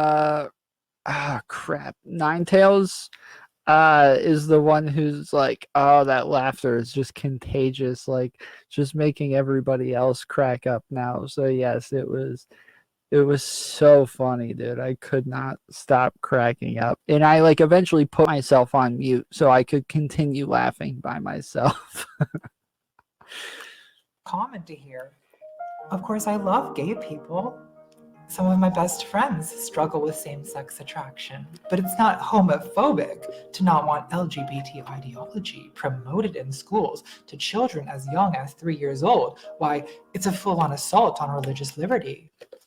I make a convincing homophobe, don't I? There's really two different styles of bigotry. They express the same prejudice, but they're very different in tone. I'll call the two styles direct bigotry and indirect bigotry. Direct bigotry is openly contemptuous. It's a bigotry manifested in slurs and outright discrimination and demonizing the target group, and calls for shunning, subordination, or even violence. Whereas indirect bigotry manifests as concern or debate about a host of proxy issues. It's often defensive in tone rather than offensive. Frequently, the claim is that a once needed liberation movement has now gone too far, but it's now the activists who are the new oppressors who are disturbing law and order with. Yes. I take issue. So I know that like it's hard on the right to see the difference between direct bigotry and indirect bigotry. I take issue with truly shunning and hating the indirect bigotry. I think that these are the people who would agree if it was explained to them, because they don't see what they're doing as bigotry. So somebody like Baylor, he's got direct bigotry, right? Like he just knows he hates the Jews, he doesn't like them, can't stand the transgenders. Like he's not saying like, oh, this is an issue with freedom of speech or something like that. No, Baylor's like, dude, the Jews suck. The transgenders are ruining America, and we just need to get rid of them, right? Like that's Baylor. It falls into the direct bigotry category. Okay. But the other people don't think that they actually like hate the gays or hate the trans or something like that. They think that they're cool with them, that there just might be some issues. And if you explain these issues to them to where they can see that there aren't issues, they can understand. It's just not explained to them in the right way. So like lots of you were here the other day when we had a right-winger on who was saying like systemic racism doesn't exist. And KO, you couldn't hear me, but I muted you guys and then talked just to the chat. And I was like, chat, I am undefeated in the systemic racism conversation with right-wingers. I have never had a conversation with a right-winger where they didn't leave believing that systemic racism was a real thing. Never. It's never happened. They always believe in systemic racism in the end. Okay? Because I can actually have a conversation with those people. I know how to explain it to them. And I believe that if they just hear the right words and they hear it explained to them correctly, that they will then understand and then start to question their beliefs and then start to move in the same direction that I did eventually. The indirect bigotry, they don't care. Like they don't want it explained to them in the right way. They don't like it. They've already had it explained to them in the right way, and they're still just like, yeah, but those people suck. So, like, tomfoolery. The reason ICO goes hard is because people act like they don't have the direct bigotry, but they do and know how to navigate and dog whistle. So I disagree with ICO in that area. Most of those people don't actually have the direct bigotry. Most of them. I will say some do. Most of them do not. They have not had it explained to them in a way that they understand. And like most of us were these freaking, academic elites. We are the weird ones. Yesterday, we were talking to Aiko and a bunch of other people where we were saying like, hey, is there a way that we could get people on board with like systemic racism? People who don't believe in systemic racism, but we can push them to help us advocate for it anyways. Is there a way that we can like further our movement within systemic racism and trying to get rid of it? Is there a way that we can move them and talk to them and explain things to them differently to help us achieve our goals? And Aiko said, no, we're not going to talk to them like they're not normal people. We can still talk to them like they're freaking normal people. And if they have bigotry in their hearts, then we're going to call them out for being bigots. And me and Joe Lewis and crap, I'm blanking on his name real quick. I want to make sure that I get this right. And Kobe. The three of us are saying, wait, no, you're saying we should talk to them like they're normal people. We're the ones who aren't normal. We're the ones who actually dig into like the academic ideas of whiteness and systemic racism and white supremacy and all of these things. We're the ones who aren't normal. They're normal. Not understanding this and just moving along within society and just engaging with cultural norms, that's normal. We're the ones who aren't normal. We're the ones who have to adjust the way we talk to people and the way that we speak, as if we're not this elite that went to college and, oh, I know everything and I read books and let me explain it to you with all of these big words that you don't understand. Like, we are the ones who are weird. We're the ones who need to adjust the way we speak to people. And we're the ones who have to do this in a way to where we can get people on board with what it is that we're saying. Did I help at all in that conversation? I don't remember.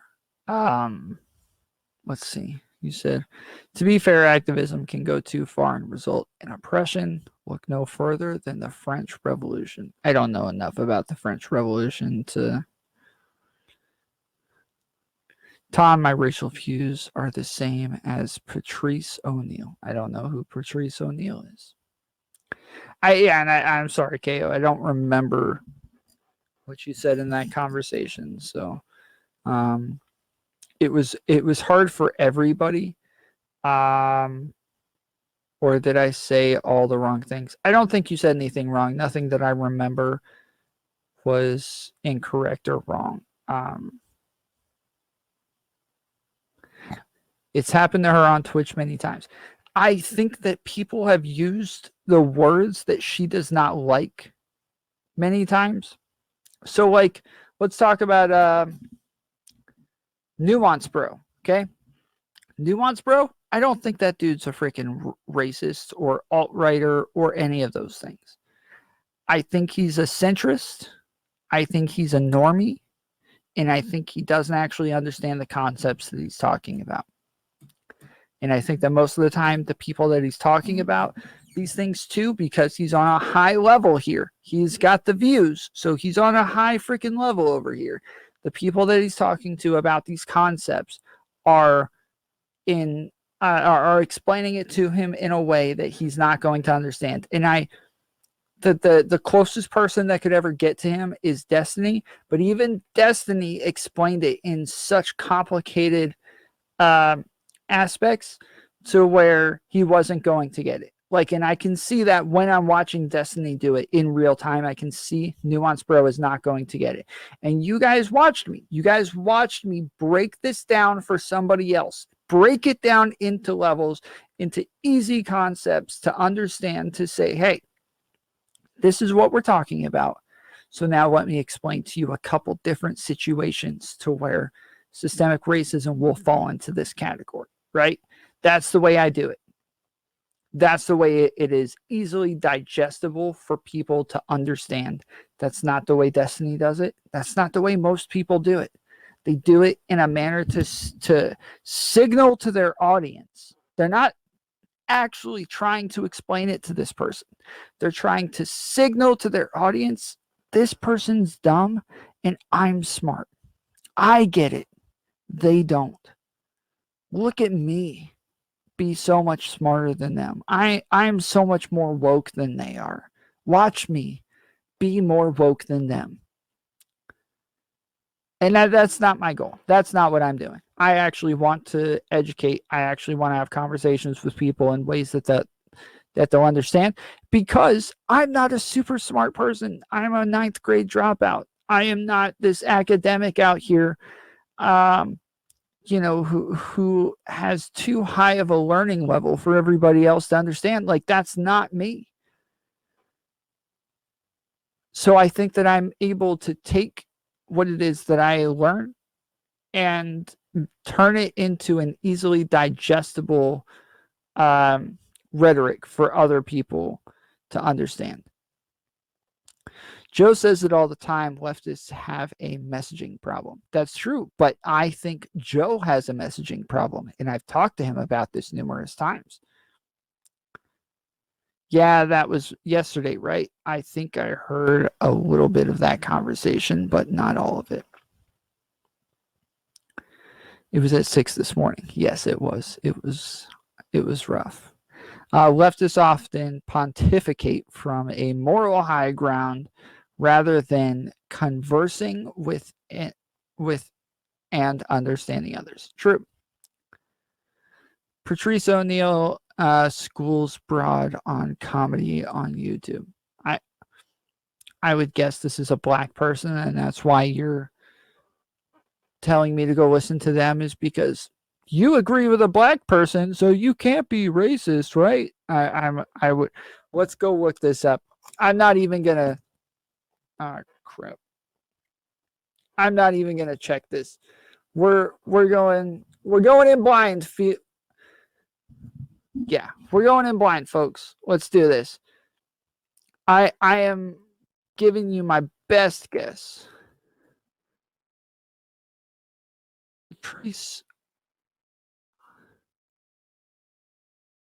Yes, it's a friggin' black person. I knew it. I knew it. Come on. Come on. Baylor? Not working, buddy. It's not working on me, friend. I've seen it too many times. I know your game. I know your game. No, I've heard him talk to white nationalists. Nuance, bro, isn't a white nationalist, but a civic nationalist. That's how he described himself to them. Civic nationalism isn't any better, though. Nuance, bro, literally uses the 1550. You mean 1350? It's the meme is 1350. That's my point. He is problematic. He's not a centrist.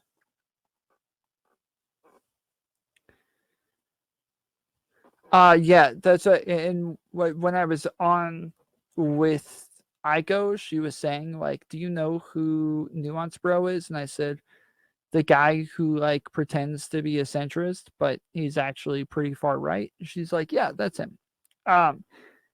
I think that Nuance Bro isn't far right enough to where he's in, like, an alt-right group or something like that. I don't even think he's far right enough to be like a Proud Boy or anything like that. I think that Nuance Bro, because he calls himself Nuance Bro, right? He thinks of himself as this this very centrist sort of person. I think that he thinks of himself as a very, like, open-minded person. And so if he thinks of himself that way, and he's confronted with these issues in a manner to where he couldn't deny them, then he would have to accept them, just as I explained them to the guy the other night. I explained them to him in a way to where he couldn't deny it anymore. I started off with the definition and then explained a bunch of different things that fall into that definition. It's pretty simple, but most people are not going to do it that way. They're not going to start from the very bottom and work their way up.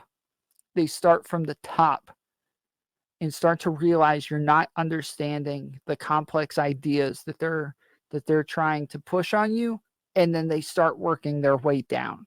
And by then, you've already checked out. You've already checked out. It doesn't make sense. And you're just kind of sitting there just like, this person's a freaking idiot. They're making stuff up. Like, what's wrong with me agreeing with a black man and taking his racial view? This is identity politics, bro. Like, I don't really care if you I don't care if you agree with a black man or a white man or a bunch of Jewish people. Like, I don't care. There's right, there's wrong. Don't care about your race so much. KO Dave said, is his Discord name Peacecraft or is that someone else? You're talking about hold on, let me check. Are you talking about the person from last night that we went, like, we switched Discords to go?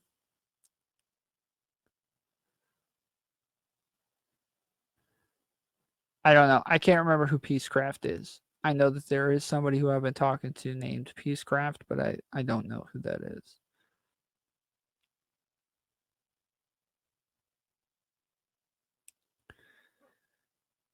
Destiny literally said he wouldn't platform him again because he's not alt-right, but super close. Yeah, I agree he's super close. True. I think that he's somebody who sees the cultural problems with identifying as alt-right, but for the most part agrees with their ideals. And so as long as he sees that there is a cultural problem with identifying as alt-right, in the back of his head, that means that he knows that there's probably something wrong with it. He just doesn't understand what's wrong with it. And if nobody's able to point out what's wrong with it, then he's going to eventually move into that alt-right category. There has to be somebody who's able to point out these issues ahead of time. There has to be somebody who's able to explain it to you in a manner to where you're able to understand.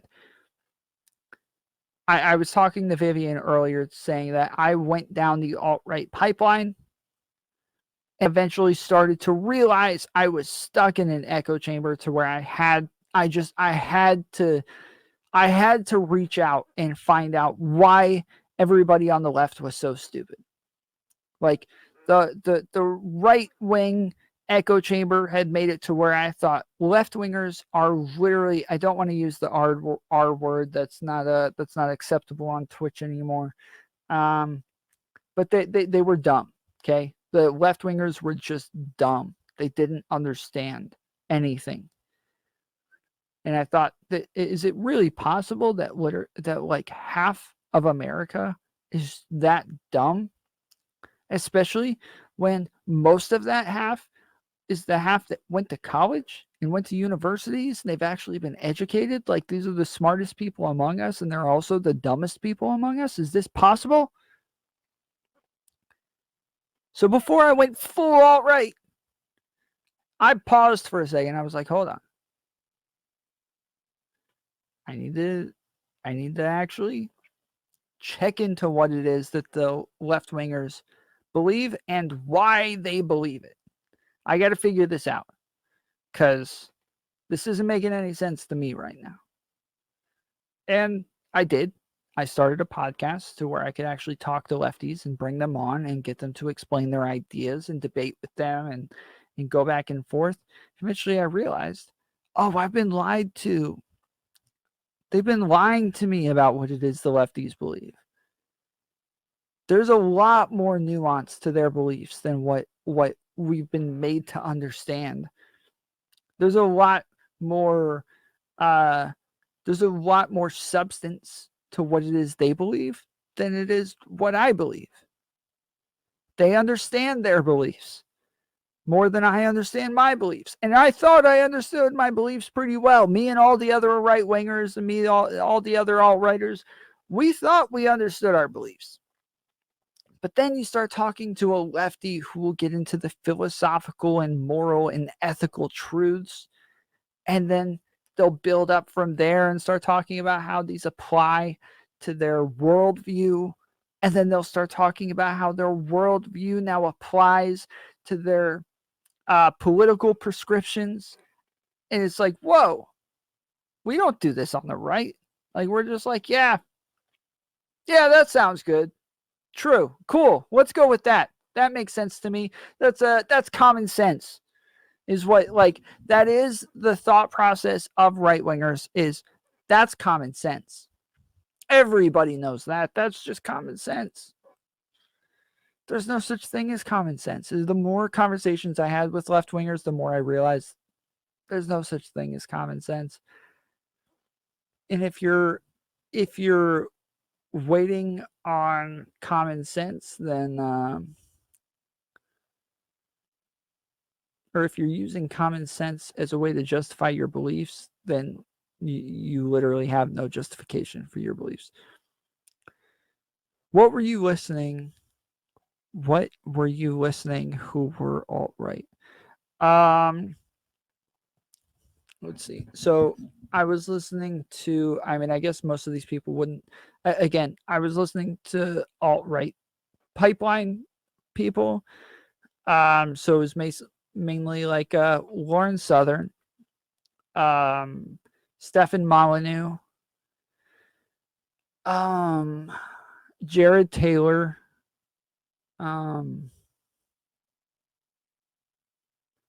who's the guy who started the freaking Proud Boys? Not Gavin Newsom. Gavin something. What's his name? Gavin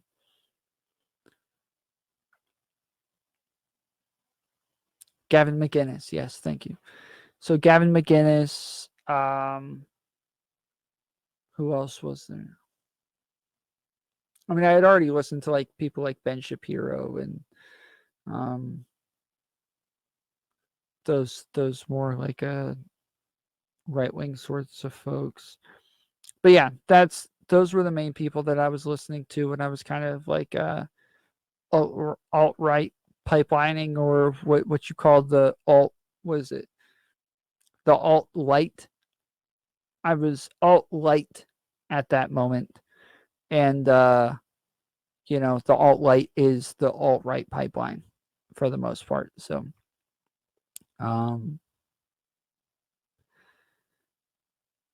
no one can beat Jared Taylor. He's undefeatable. Love to see you debunk him. Okay. Actually, that's a good idea. That is a great idea. I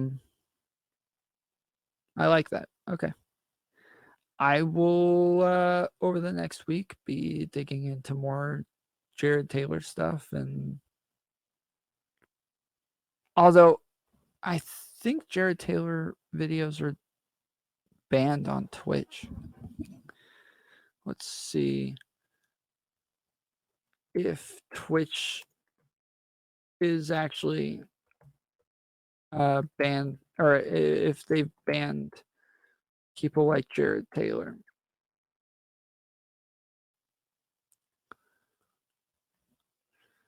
Let's see.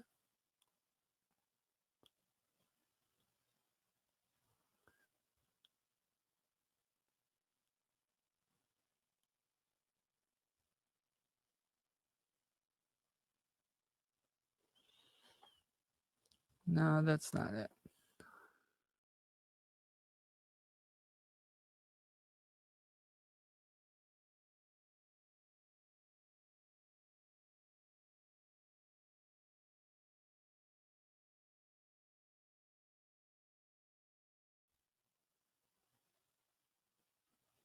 I can't find anywhere. If one of you guys find a list of people who we can't platform on Twitch, let me know. Because I know people who have been banned on Twitch. So say like Vosh, right? Vosh has been banned on Twitch. If we go and review a debate of Vosh's, then, and we platform it, like if we review his debate on Twitch, we will get banned for platforming Vosh's debate.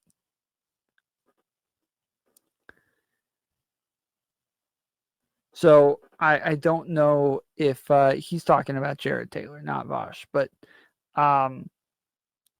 Vosh was banned because he said that I think he said something like we should drop a bomb on Israel.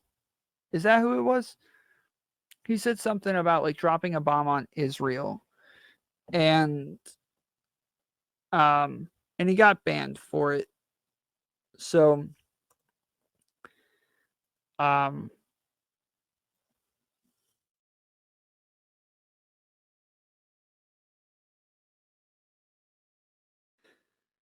and even like other people have reviewed his content, like the serfs, and they've been banned for it since then.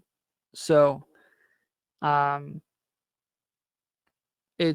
Twitch is a little bit more complicated, and adding Twitch to the platforms that I stream on has caused a lot more complication for me. There's a lot more things that I would like to do that I just can't do sometimes because Twitch is a little bit more hardcore. All right, I'm going to take a quick commercial break, and then we'll go back to the Contrapoints video. We're going to listen to a song about Fox News. We have some great friends in the media. Sean and Laura and Tucker and Janine. Oh, I want to work in fake news, conspiracy TV, radio content, rich, pick out family, private server, emails. What about the Clinton Foundation? Isn't this far more worthy of an investigation? It's time to shut it down, turn the tables and lock her up. You simply can't comprehend the genius of Donald Trump, the man, the president of the United States. He is to be respected. Carlos a bitch, Hillary. Expect to be arrested. Fake news TV. Democrats want to replace you with immigrants. Their only hope another Kevin is forming. The idiots are being coached. The media and the deep state is corrupt to the core. The America that we know and love doesn't exist anymore. The middle class is being displaced by an unending wave of illegals. Foreigners spit on customs and mark our laws. And conversations if we try to make them believe. But Democrats have a solution. Smoke more weed. Stay routine. Listen to the two-pack and smoking a ton of weed. Stay routine.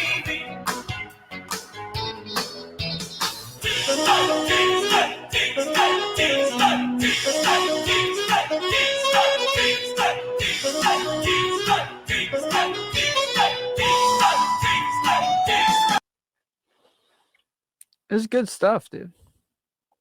Deep state. That's what I'm talking about.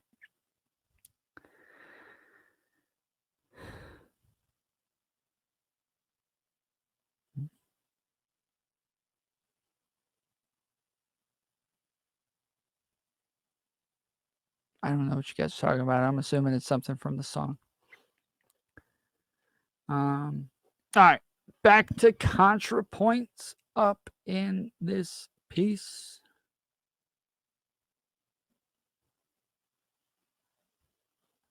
Violent and chaotic protests, who are victimizing and silencing innocent people by calling them bigots, who are infiltrating the media and replacing good old-fashioned entertainment with politically correct propaganda. And of course, ordinary people are too intimidated to speak out against it because cancel culture is out of control and free speech is under attack. The direct bigot is always frothing at the mouth, ranting and raving about predators, perverts, invaders, rapists, brutish animals, vermin, rats, roaches, contagions. Whereas the indirect bigot is always defending something, always a knight in shining armor, defending women, defending the children, defending marriage, defending freedom, defending the family, defending our values, defending common sense, defending tradition, defending civilization itself, defending God. He's all powerful, but he could really use your help, Mary. I think a lot of We lost like 12 viewers just on that quick commercial break, dude. I guess people didn't like the Fox song. That's all right. That's okay. You don't like the Fox song. Oh, dang it.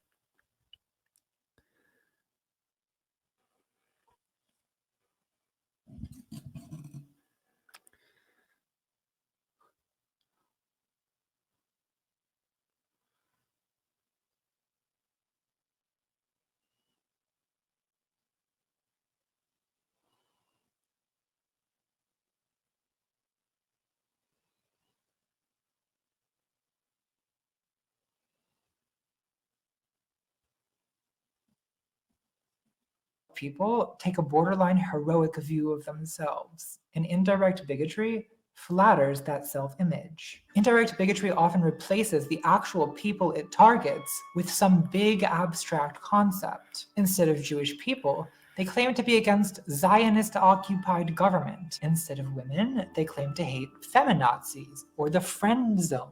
Gay people are depersonified as the gay agenda. Trans people become transgenderism, gender ideology, trans activists. What they're really against is equality, but they don't say that. In fact, they may not even think it. But they tell on themselves when they react with instinctive hostility to anyone who agitates for change. It's not racist to think that Black Lives Matter thugs shouldn't disrespect the national anthem. A book called The Anatomy of Prejudices by Elizabeth Young Brule really helped me with this video. One of the points she makes is that a lot of the time, bigotry is backlash. Ideologies of desire are, generally, backlashes against movements of equality. They are regressive prejudices that reinstate inequalities and distinctions when the force of movements for equality has been registered and, often unconsciously, rejected. Prejudice replaces social barriers of another kind. So this pretty much proves what I was saying earlier. These people are defending cultural norms. They're defending as just what they know the world to be. They're trying to explain that this just seems too different to them, to where it has to be wrong.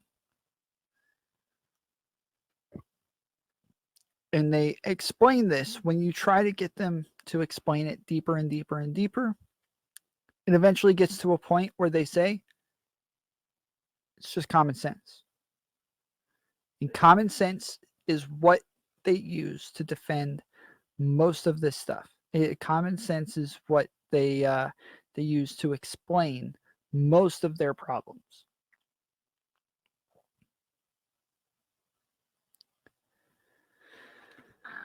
All right. Who wants to move on from here? Who wants to keep watching the video? We can keep watching. I don't mind one way or the other. Just there's so many people jumped out that I guess not enough people cared about the video, or they just didn't like the Fox News video. Has common sense become sort of a dog whistle? No. So a dog whistle is like a purposeful way to say, I believe in this thing and I want to kind of send a message to everybody else that this is what I believe without actually saying it. That's a dog whistle. I think other people truly just have an issue where they're so ingrained in cultural norms to where this has to be something different. It has to be a it has to be wrong because it feels wrong. And if it feels wrong, there's no explanation for how it couldn't be wrong. And so once I'm not able to explain it any further, I have to